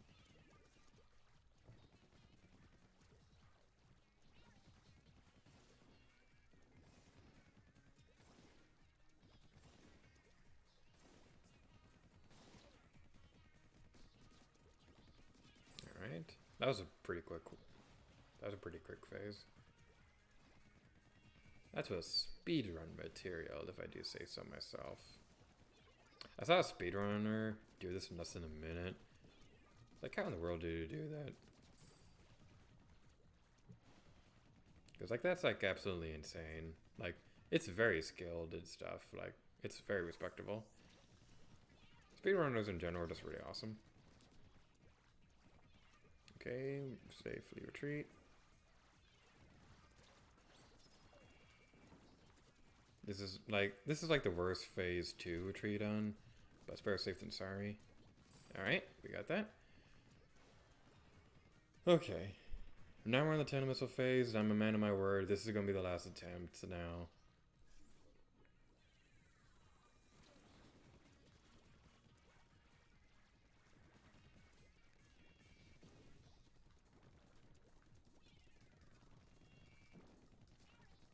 Okay.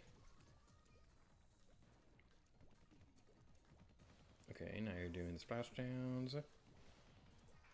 Okay, we got this. Okay, back away, back away, back away. That autobomb literally got around the corner!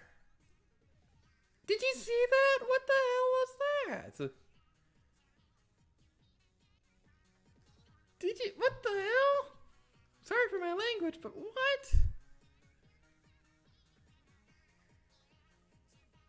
Huh?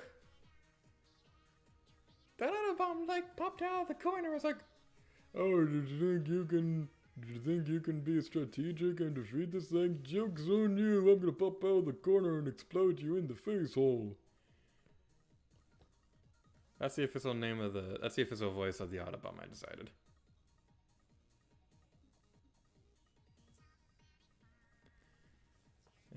Hi, 3's Productions. It says, remember Gator, you have bombs you can use to... The bombs don't do dilly shit in this thing. I'm sorry for swearing. But the bombs have never been useful for me during this because they always dodge roll out of the way with them.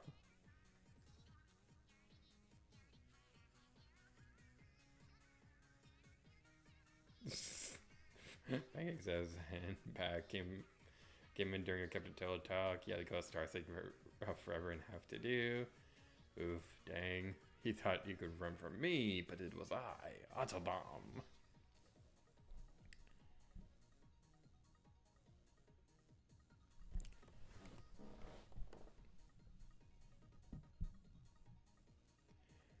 James says if you time them right at the start of each phase, they hop immediately. They don't. they don't do anything. Because the splashdown like cancels out their blast radius, and by the time you're able to splash them, they get out of the way. The splat bombs don't do anything during this crap. Things Brixton says, the rage. Remember to drink water. Yeah, water's usually good. Now, I know I did say that that would be the last attempt, but I just have a feeling we can do it tonight.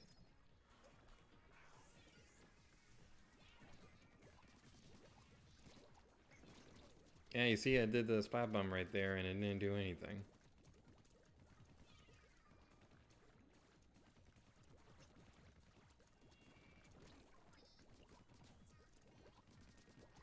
Like, what's the timing for that supposed to be?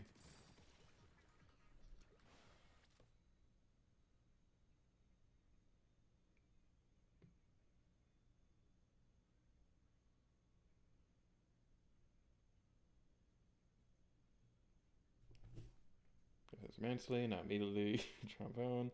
If I copy Splatoon 2 was with me, I'd play along with you, see if I can beat it before you. Like right after the splashdown animation is perfect to throw. Right after the splashdown animation. Okay, I guess I could try that.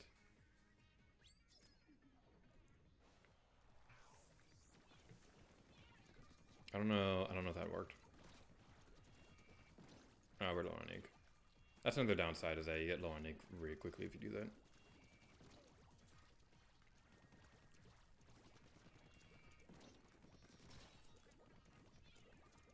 Okay, that didn't work. Squared hours. Alright. Now we're gonna try again until we get to the 10 missile phase.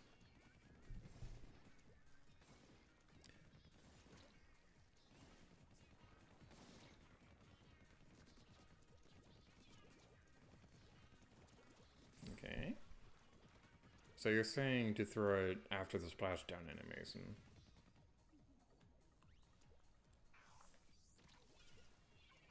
Okay, that was a little too late though, because that didn't work.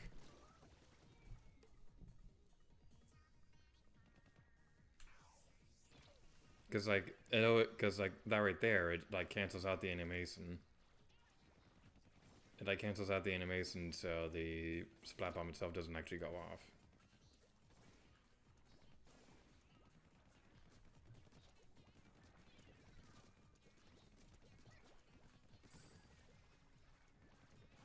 I keep trying though, because I do feel it can work. Does that cancel it out if you like throw it up before the thing, or like?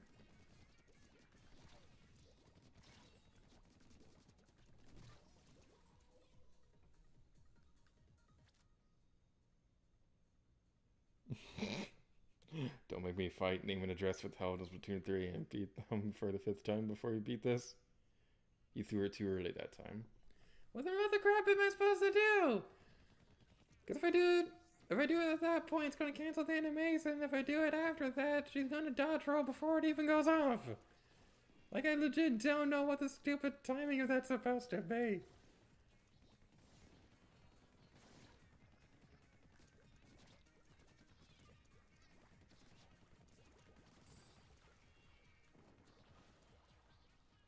Right after they land, that's when they dodge roll. That's when they dodge roll. It's not gonna work. Did you do that for your Let's Play or anything? Like, did you? What? It's precise on like a 3-frame window. Well, of course it's not gonna work.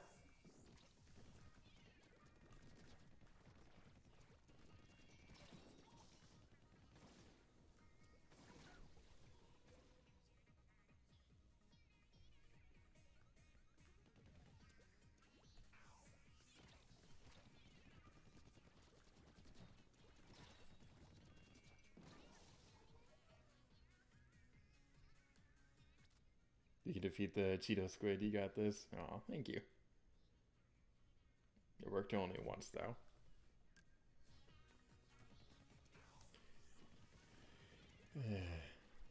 I'm not sure if I'm gonna keep trying with that strategy though, cause that consumes a lot of ink to throw a splat bomb, and I'd rather just save that for like using a splatter shot.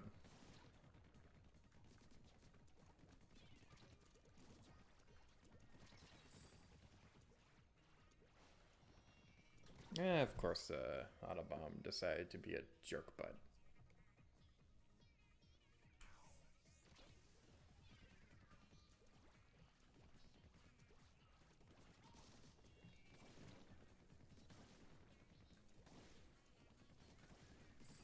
Okay, we got you during that animation, so that's pretty cool.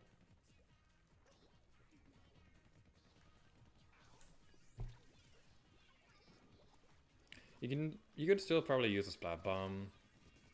Like even if it doesn't actually hit Agent 3, you can still use them to like lure them in a certain direction. Oh, it worked! I think it worked.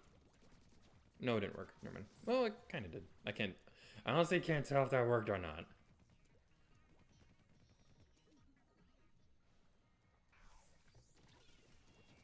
Okay.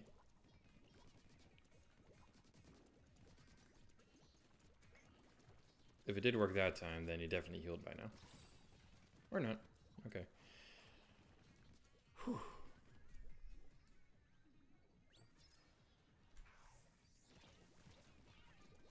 That's an Autobomb.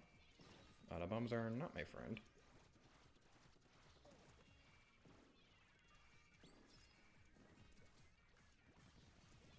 Yeah, we seriously goofed up during this part. But now you're in the corner. That's not gonna work. Okay, retreat. It's a bad idea to retreat during the Autobomb phase, because you don't want to get surrounded by them too much, but it's our best option at the moment.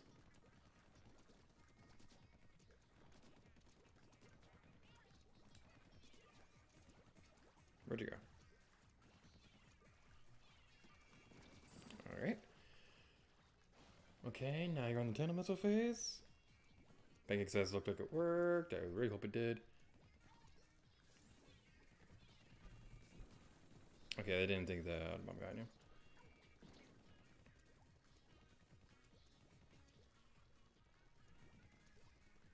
Okay. Alright, Tandem Pistols, go away. So, during the build-up to Splatoon 3, like, apparently a lot of people weren't happy the Tandem Missiles were returning. I never knew how much people didn't like them. Like, I never knew that that was, like, a thing that people didn't like, so that was an interesting thing to learn about. Okay. Okay. Whew. Okay, I need a moment. Hold on a second. I need a moment. I wasn't blinking for like 2 minutes straight.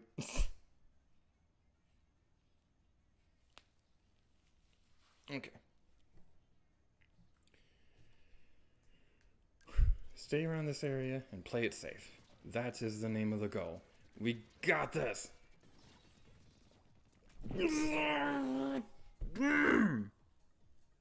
Angry noises! Angry noises! Gator is angry! Gator is angry! Gator is angry! Gator is angry! Gator is angry! Gator is angry!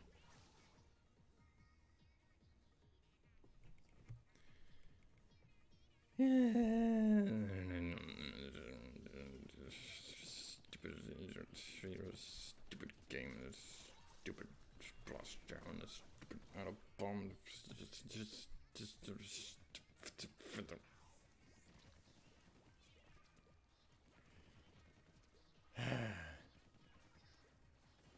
The thing that really hurts is that that happened right after I was saying that we would play it safe.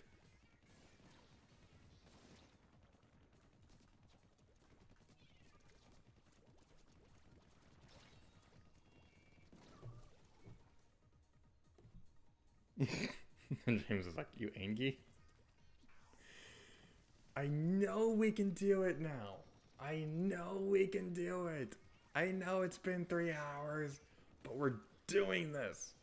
We're going to do this and we're gonna like it. I'll be late for work tomorrow if I have to. If I had to stay up all night. But I don't work tomorrow, so I don't know what I'm complaining about.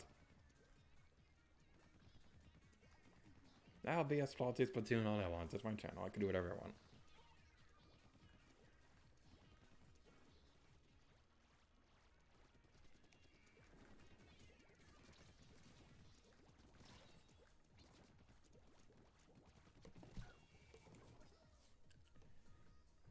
Alright.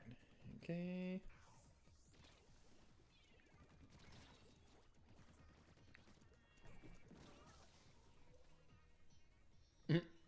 Salty squid, man. Okay, that time was awful. And that time was even more awful. And now we are dead. Salt. Welcome to the salty Splatoon. How tough are you? How tough am I? How tough am I? I ate a bowl of nails for breakfast this morning. Without any milk.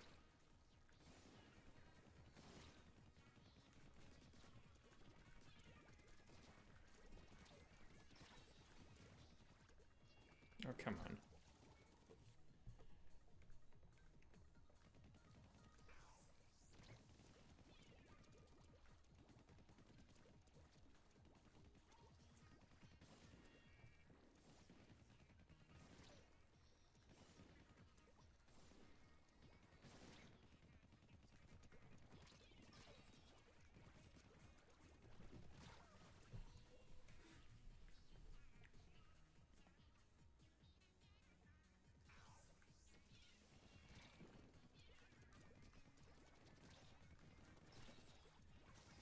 Can you please just stop being dumb?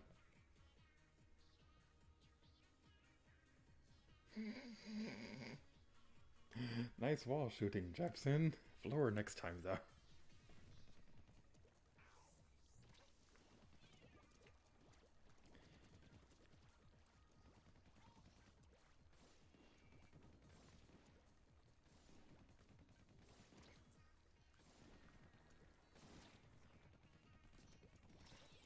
Okay, now it's doing the thing again where, like, for whatever reason, that's not working, and that's really dumb.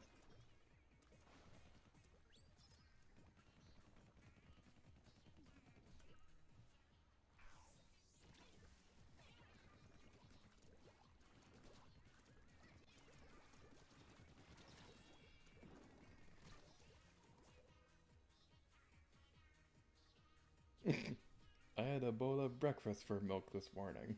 Nails any without.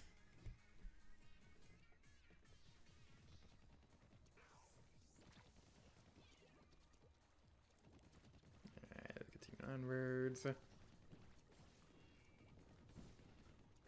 Whew. Okay.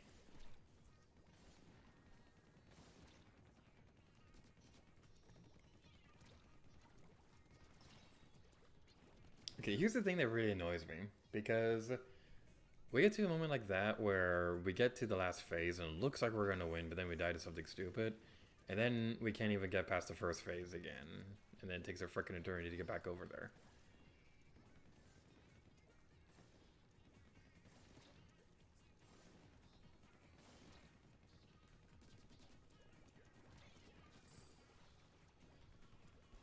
I swear, this is the new Mummy Moose forever.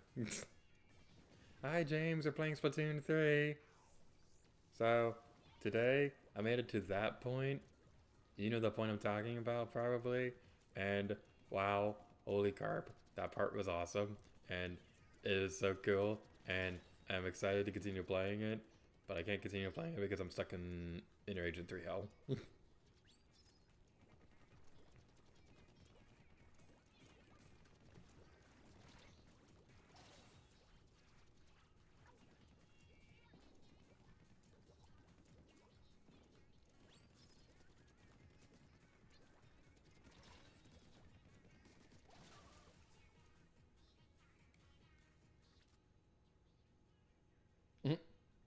Gator, I will channel all the energy I use to beat Sans and Undertale so you can beat this boss in Splatoon 2.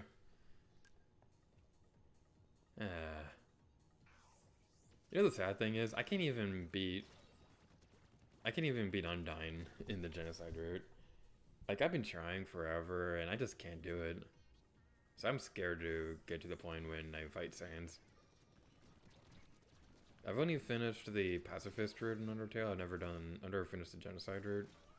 I do someday. I do want to someday, because I would like to complete all the routes in Undertale.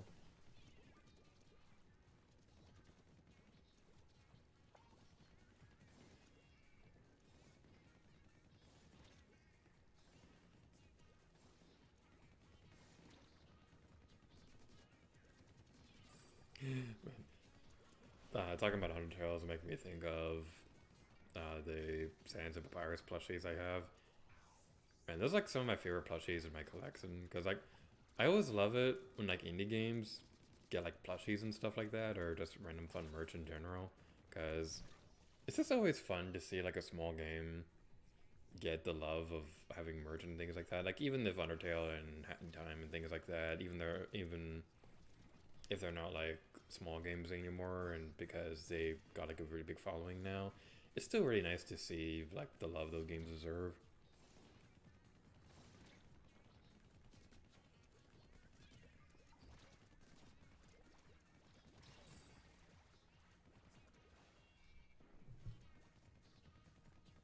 Eventually I would like to get like a plushie for like a Hat in Time and things like that, but most of the stuff I have for Hat in Time is like pins and stuff.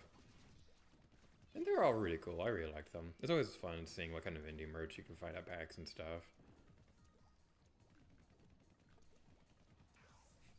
Like, so the Tingle plush that Penge got me at PAX at 2021, like I actually brought that with me to Florida. I wanted to do a fun gag with it in a video, but that hasn't happened yet. But I still want to do it at some point.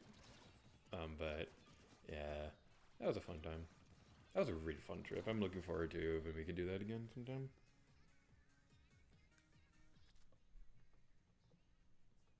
Penge says, I hated finding Undyne, only beat her because luck. I literally had to get good at Undertale to beat Sans. Made Megalovania and my ringtone for a power move. I loved Undyne's fight, it was awesome. The Undertale and Delta Rune plushies at PAX, but there was a big sold out sticker on them. Oh, I'm sorry. That's what happened before, because I wanted to get the Banjo-Kazooie plushie, but they were like sold out and stuff, and it made me sad. At some point, I want to get like a shelf and have like a shelf for Banjo-Kazooie, Conker, and Ukulele plushies. I think that would be really cool. I know Ukulele isn't rare, but I don't even know if they have plushies. But I really love for them to be together, because I think they were all made by the same. No, Conker was made by a different team. But even then, it would still be cool to have a Banjo-Kazooie and Ukulele plushies next to each other. Back when I was still pairing up Let's Plays and things like that, there was a part of me that wondered if it would work out pairing together Banjo-Kazooie and Ukulele as Let's Plays. Nowadays, I don't know if that will happen, though, because I'm not really pairing up games anymore. The reason why I stopped that was because, like, it was kind of getting to the point where I was noticing that when I did that, all my attention and focus was really going to one game, and the other one just kind of became whatever. So, like, I decided if I'm going to do side projects, like, it's not going to be like, it's going to be like something small that would probably not be like a major focus anyway. Like we did the Pokemon Snap.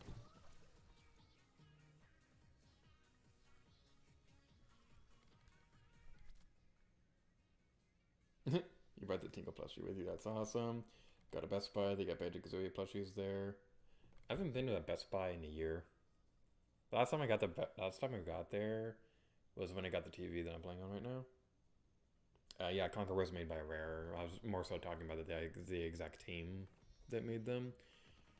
Because Ukulele was made by the exact same developers and stuff that made Banjo-Kazooie. Conquer was made by a different team, though. I believe they were made by the team that made Killer Instinct. And the funny thing about that game was that they wanted to make like a cutesy platformer in the same vein as Banjo-Kazooie and Super Mario 64. And they wanted Conquer to like exceed Banjo-Kazooie. And like, I think it was actually supposed to be Rare's first Nintendo 64 game. Before Banjo-Kazooie was going to be a thing, and the two teams were like constantly like challenging each other to do better. And the Killer Instinct team said that they wanted to work on a cutesy platformer because they wanted to take a break from all the violence and stuff like that for their games. But then partway through, after like the first public unveiling of the game was getting criticized for just being like another cutesy platformer. And so like they decided, you know what? We need to make our game stand out. Let's make it violent. And so that's what led to Conquer's Bad Fur Day becoming a thing.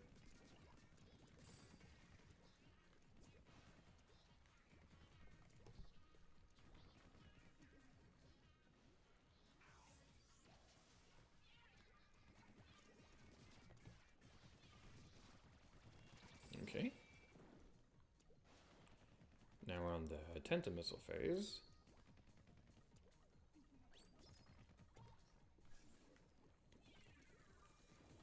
Oh, you threw the Autobomb during the Tentamissile toss. Oh, that's cheap. Cool, but cheap.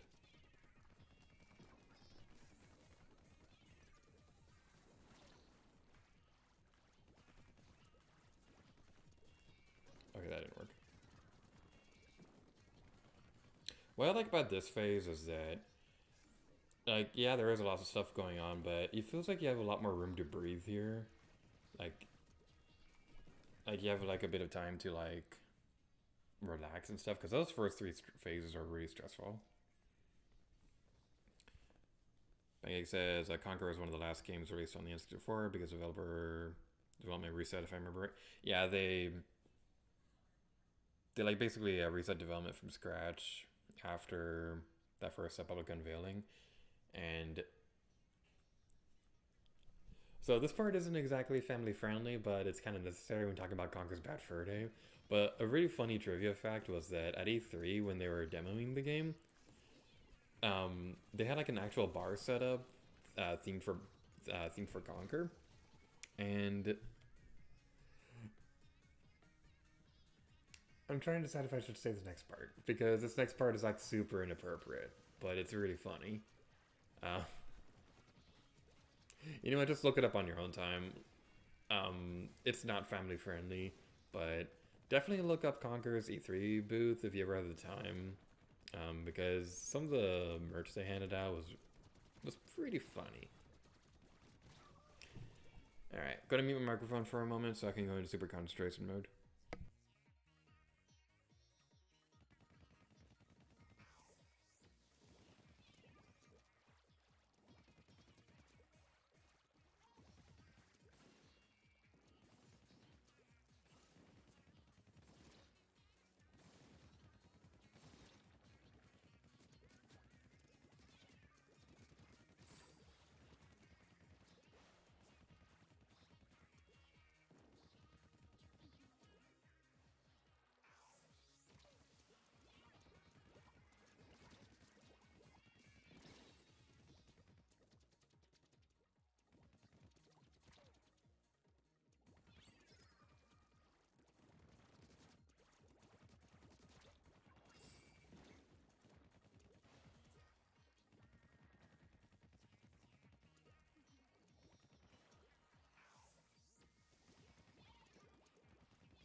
Well, that didn't work.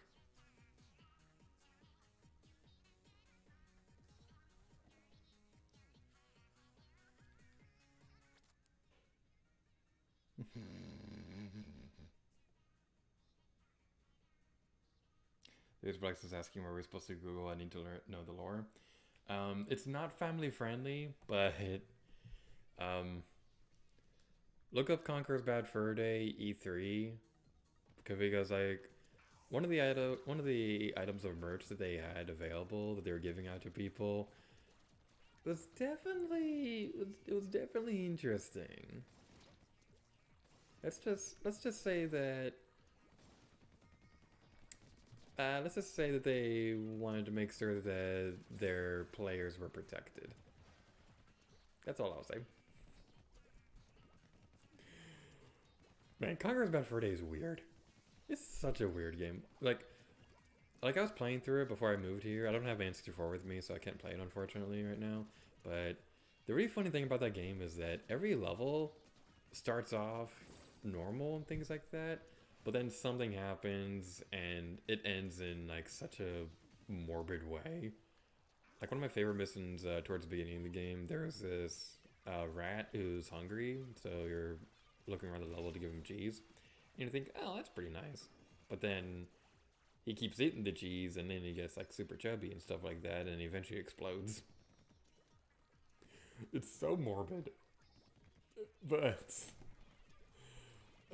it's just such a funny game. And there's another mission a little bit sooner than that, where there are these bees, who like stole honeycomb from like a wasp or something like that. You eventually give the honeycomb back to the wasp, and then it turns into a freaking tank. It turns into a freaking tank.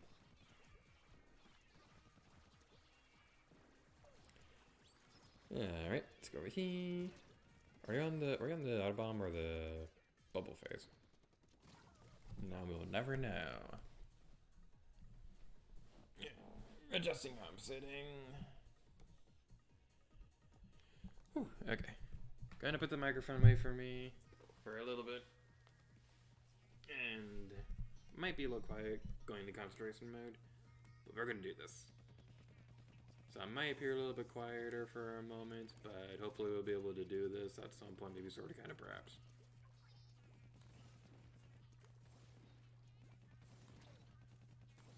I do wonder what a spiritual successor to Conker's Bad Fur Day would look like if they tried making it nowadays. Because ukulele to Banjo-Kazooie, I wonder what a Conker's Bad Fur Day game of that style would be like.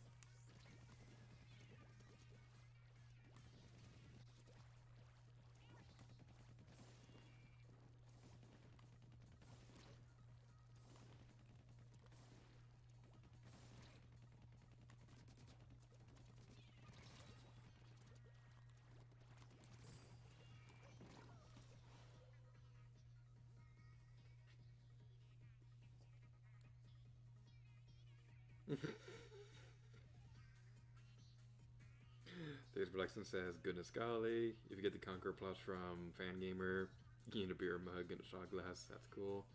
Not the rat. Autobomb. Yeah. It's weird. I love Conker's Bad Fur Day. I don't think I'd ever make videos on it though, because there is a lot of mature stuff in that game. Like, I'm not shy about wanting to cover M-rated games anymore. There are a couple that I would like to cover soon. There's actually one that I'm writing notes for right now. But there's also like a fine line between, okay, this is an M-rated game, but I think it would be okay for this channel. But there's other ones where like, yeah, that might not work best here. Like, the collab channel is a different story. Like, if we ever wanted to do, like, a co-star or a versus of Conqueror, like, that'd probably work fine on the collab channel. But probably not for this channel. It might also show up one day on Random Nerd Gaming or something like that. If it does show up there, then that's fine. But, I don't know. It's weird. Because, like, on one hand, like, I'm fine with the idea of covering, like, an raid Let's Play and things like that in the future. But on the other hand, we also play things like Kirby and Pokemon here. So, I don't know how well a game like that would fit in. But at the same time, like, I also kind of don't care.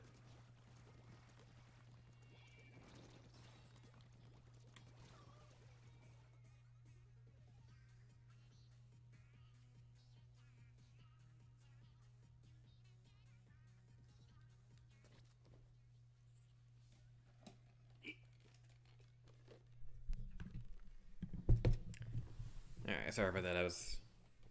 I had the microphone sitting a bit further away from me right now because, like, I was wanting to, like, concentrate on the game, but then I continued talking anyway, so yeah, it's back in its usual spot. What's another fun rare game?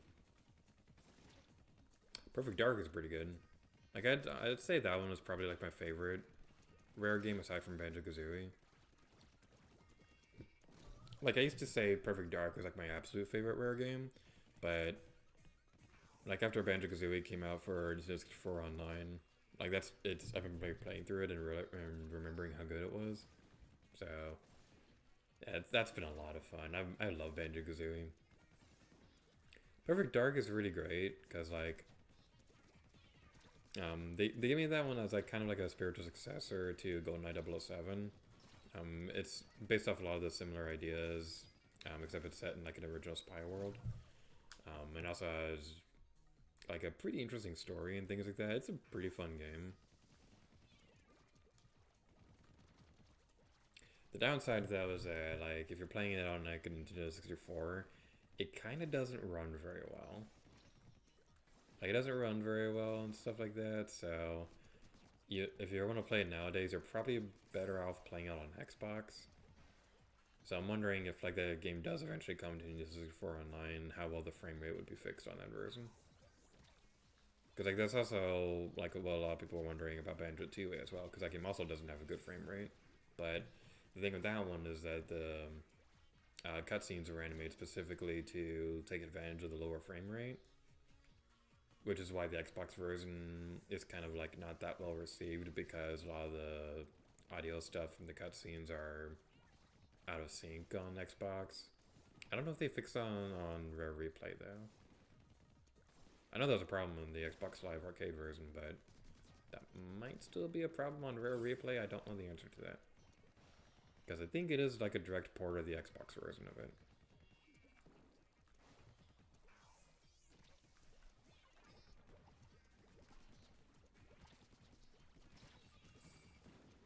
And there goes the Autobahn.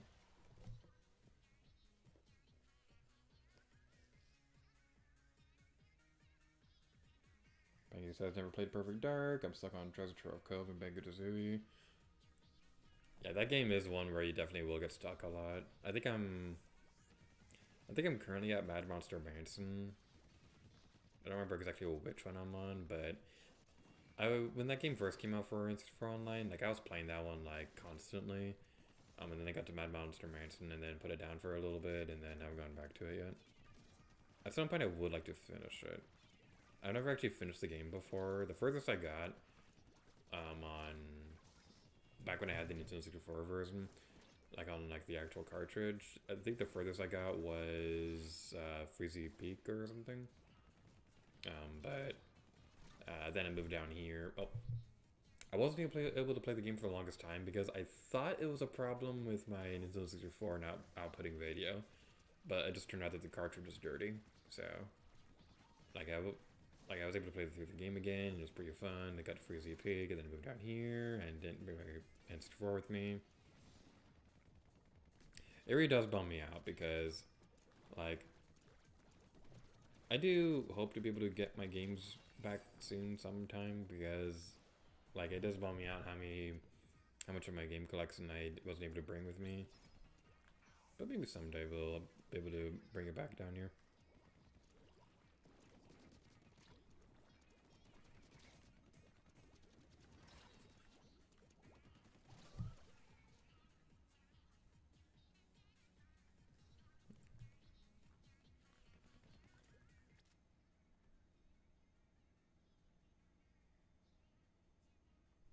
These Blackson's asking, do you know how to get the Barbie song out of your head? Like, are you asking because you have it in your head, or just in general? Because I have a song stuck in my head right now, and it's really, really dumb.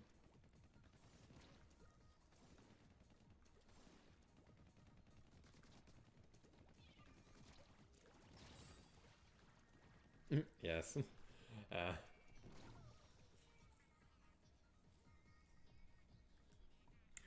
I don't know. Like, when it comes to songs getting stuck in my head, I usually try to think of something else, but then that gets stuck in my head too. So like, right now I got two sound things in my head that's like kind of playing back and forth. So the first one is the thing from SpongeBob where it's really dumb. It's the sound that SpongeBob makes when he's trying to open the ketchup bottle when he's trying to get into the salty Splatoon. Just the way he's struggling to open the ketchup bottles is so funny. Like that's honestly one of my favorite noises that he ever makes on the show.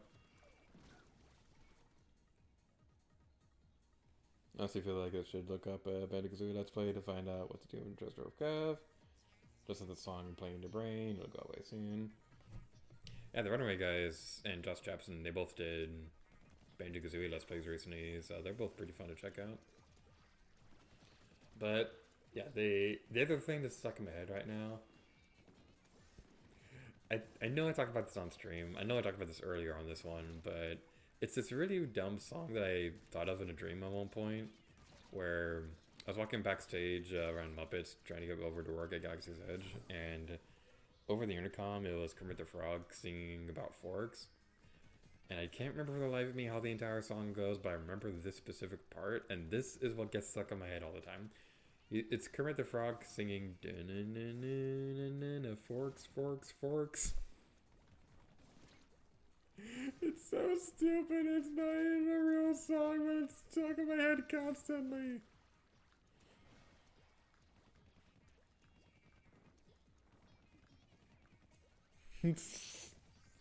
Pancake saying that he has that song, that he has that SpongeBob sound in his head.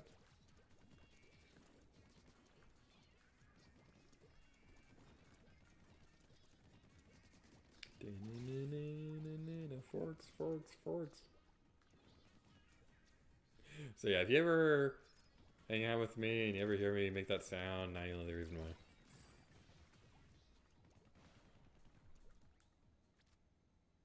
Yeah, the theme of Tom and Jerry in your head. Dude, Tom and Jerry was such a great show.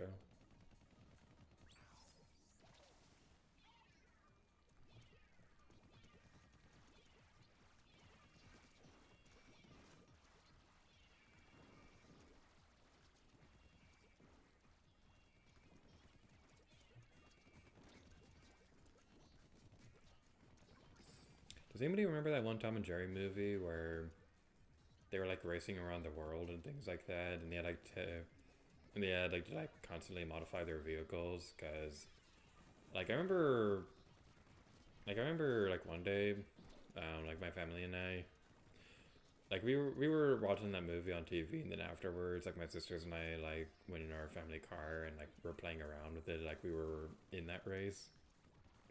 I don't remember much about that movie aside from that. I think there was one point where like there was this one guy who was like a Grim Reaper guy, and he was tricked into like licking the South Pole, and then he got stuck there forever. I think they tied at the end. I don't remember off the top of my head.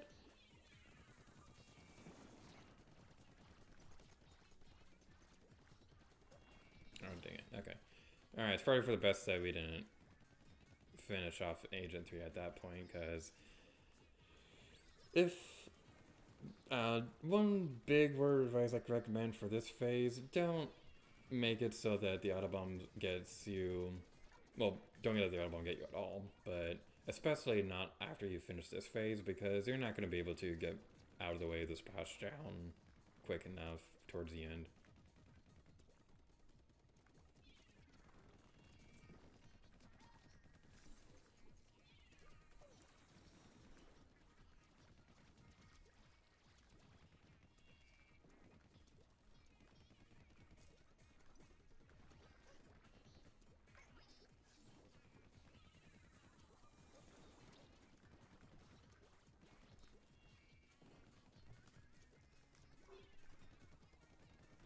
There's a puppy in the background.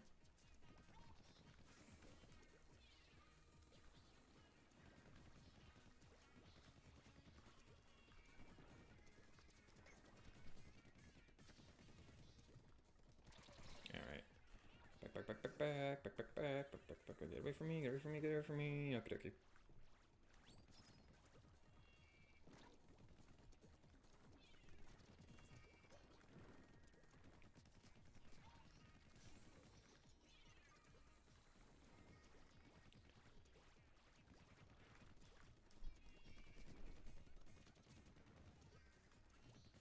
wondering if it's possible to do this without the splat bomb. Because it probably takes a lot of patience to do it, but you do have to do it pretty quickly. So I'm wondering if that is possible. That'd probably be a lot less annoying than having to deal with this like that. And there goes the auto bomb. Of course there would be an auto bomb there. Why wouldn't there be? Life would be so much easier with all of the auto bombs in the world. Bye, Threes Productions. Thank you for coming. How long have we been going now? We're at 4 hours now. Holy crap. It's almost 1 in the morning. Holy crap. Okay. I mean it this time. We're gonna go until we get to 10 missiles one more time, and that's where we're gonna call it quits. That's where we'll call it quits, and then we'll try this yet again tomorrow. We're getting better at this. We are getting better. It may not seem like it, but we are at least getting to the final phases more often than we did in the previous stream. I'm gonna dread editing this montage, by the way. Because, like, oh my god. Like, the big thing that I'm gonna really dread is, like, how long it's gonna take for them to, like, export into my editing program. Because the thing with HitFilm is that when you load program Avado files in there, they have to, like, process first before you can start editing them. It's gonna take forever for it to process the raw files for these streams.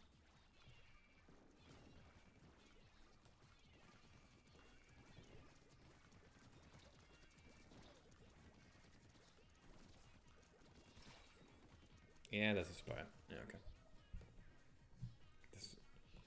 I'm kind of wondering if maybe we should keep going, just to see if we can break our current record for the longest stream on the channel.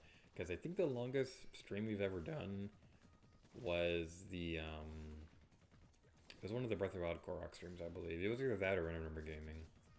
But one of those two ended up being like 5.5 hours long. I know for a fact the Hot to Know Korok video was 5.5 hours long. And like I remember at that point, when we got to that and we were wrapping it up and I saw how long it was going, I was like, yeah. We're gonna start splitting these up into multiple streams going forward. Which, by the way, now that we're streaming more often, I'm really hoping we can do another Korok stream in the near future.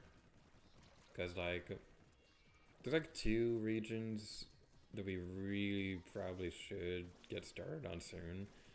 There's the Gerudo Koroks, which still need to be done. Which that one would probably only take like 1 stream. And then there's the Akala one, which, slight spoiler alert, I guess. We're going to be going back to the Akala region to take care of the last of those side quests soon. There's also the Pharaon region. The Lake one's going to take forever to finish. And the Hebra and the Central regions, those are going to be nightmares. There's still a lot of work to do for this. But that's a topic for another day.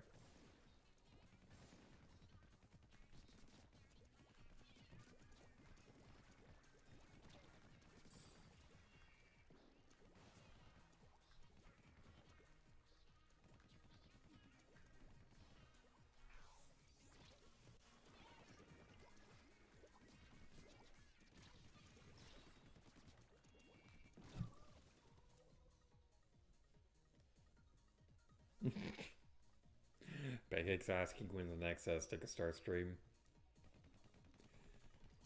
I guess I can't prolong it any further. Okay, here's the thing about that. The last Stick a Star stream we did was like wrapping up World 4. That world was actually kind of awesome. But I keep hearing that World 5 is horrible, and I'm really, really nervous about that. Like, I know we probably could finish the game in like 1 or 2 more streams if we really wanted to. So, hopefully soon we'll be able to do that. Because I would like to get that, like, I would like to get that off the list of things we need to do. Also, that reminds me, after we're done with the stream, can you remind me to message you about an idea that I have? Because I have an idea for a thing that I would like to do, and this probably isn't the best point to talk about it, but it's probably, but I'm probably going to forget after the stream is over. So if you could do me a favor and text me a reminder for that.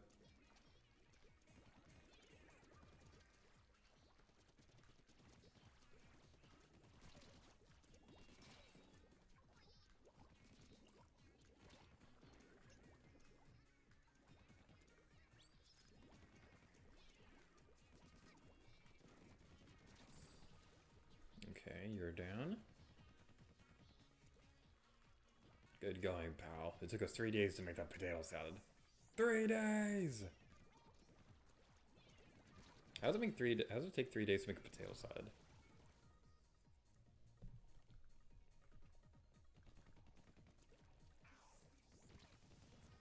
Yeah, I know I said we would go until the next 10 missile part, but honestly, I think this might be it, because holy crap, I'm tired. So, this will probably be the last one. Like, I just felt like my energy just completely sank. Like, I know I'm gonna pass out soon if I don't. Well, there we go. Alright, so 4 hours later, we're still not done with this crap.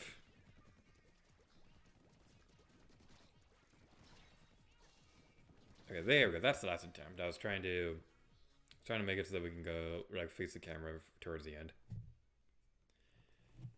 Okay, so someday we'll be done with this. Probably. Pancake points out that 6 stars is actually the first co-star in the game. I mean, you're not wrong. But that is going to be it for this stream for Splatoon 2. Hopefully tomorrow we will be done with this crap. But yeah, this thing is brutal. I hate this fight so much.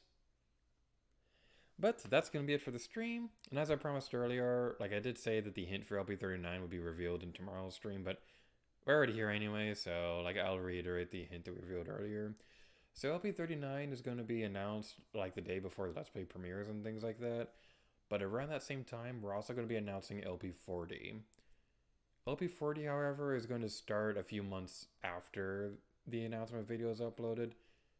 But it's important that it gets announced as soon as we can. Stay tuned to my Twitter for more details on that. And thank you all so much for watching this stream for Splatoon 2. Maybe tomorrow we'll finish this. But stay tuned to the channel for more stuff and things and stuff like that. Like more Let's Plays and all that crap. The next stream, aside from tomorrow, assuming we finish this tomorrow, will probably either be Breath of the Wild, Koroks, or playing around Splatoon 3. One of those two. But thank you all so much for watching. Until next time, leave Gator to you. Oh yeah.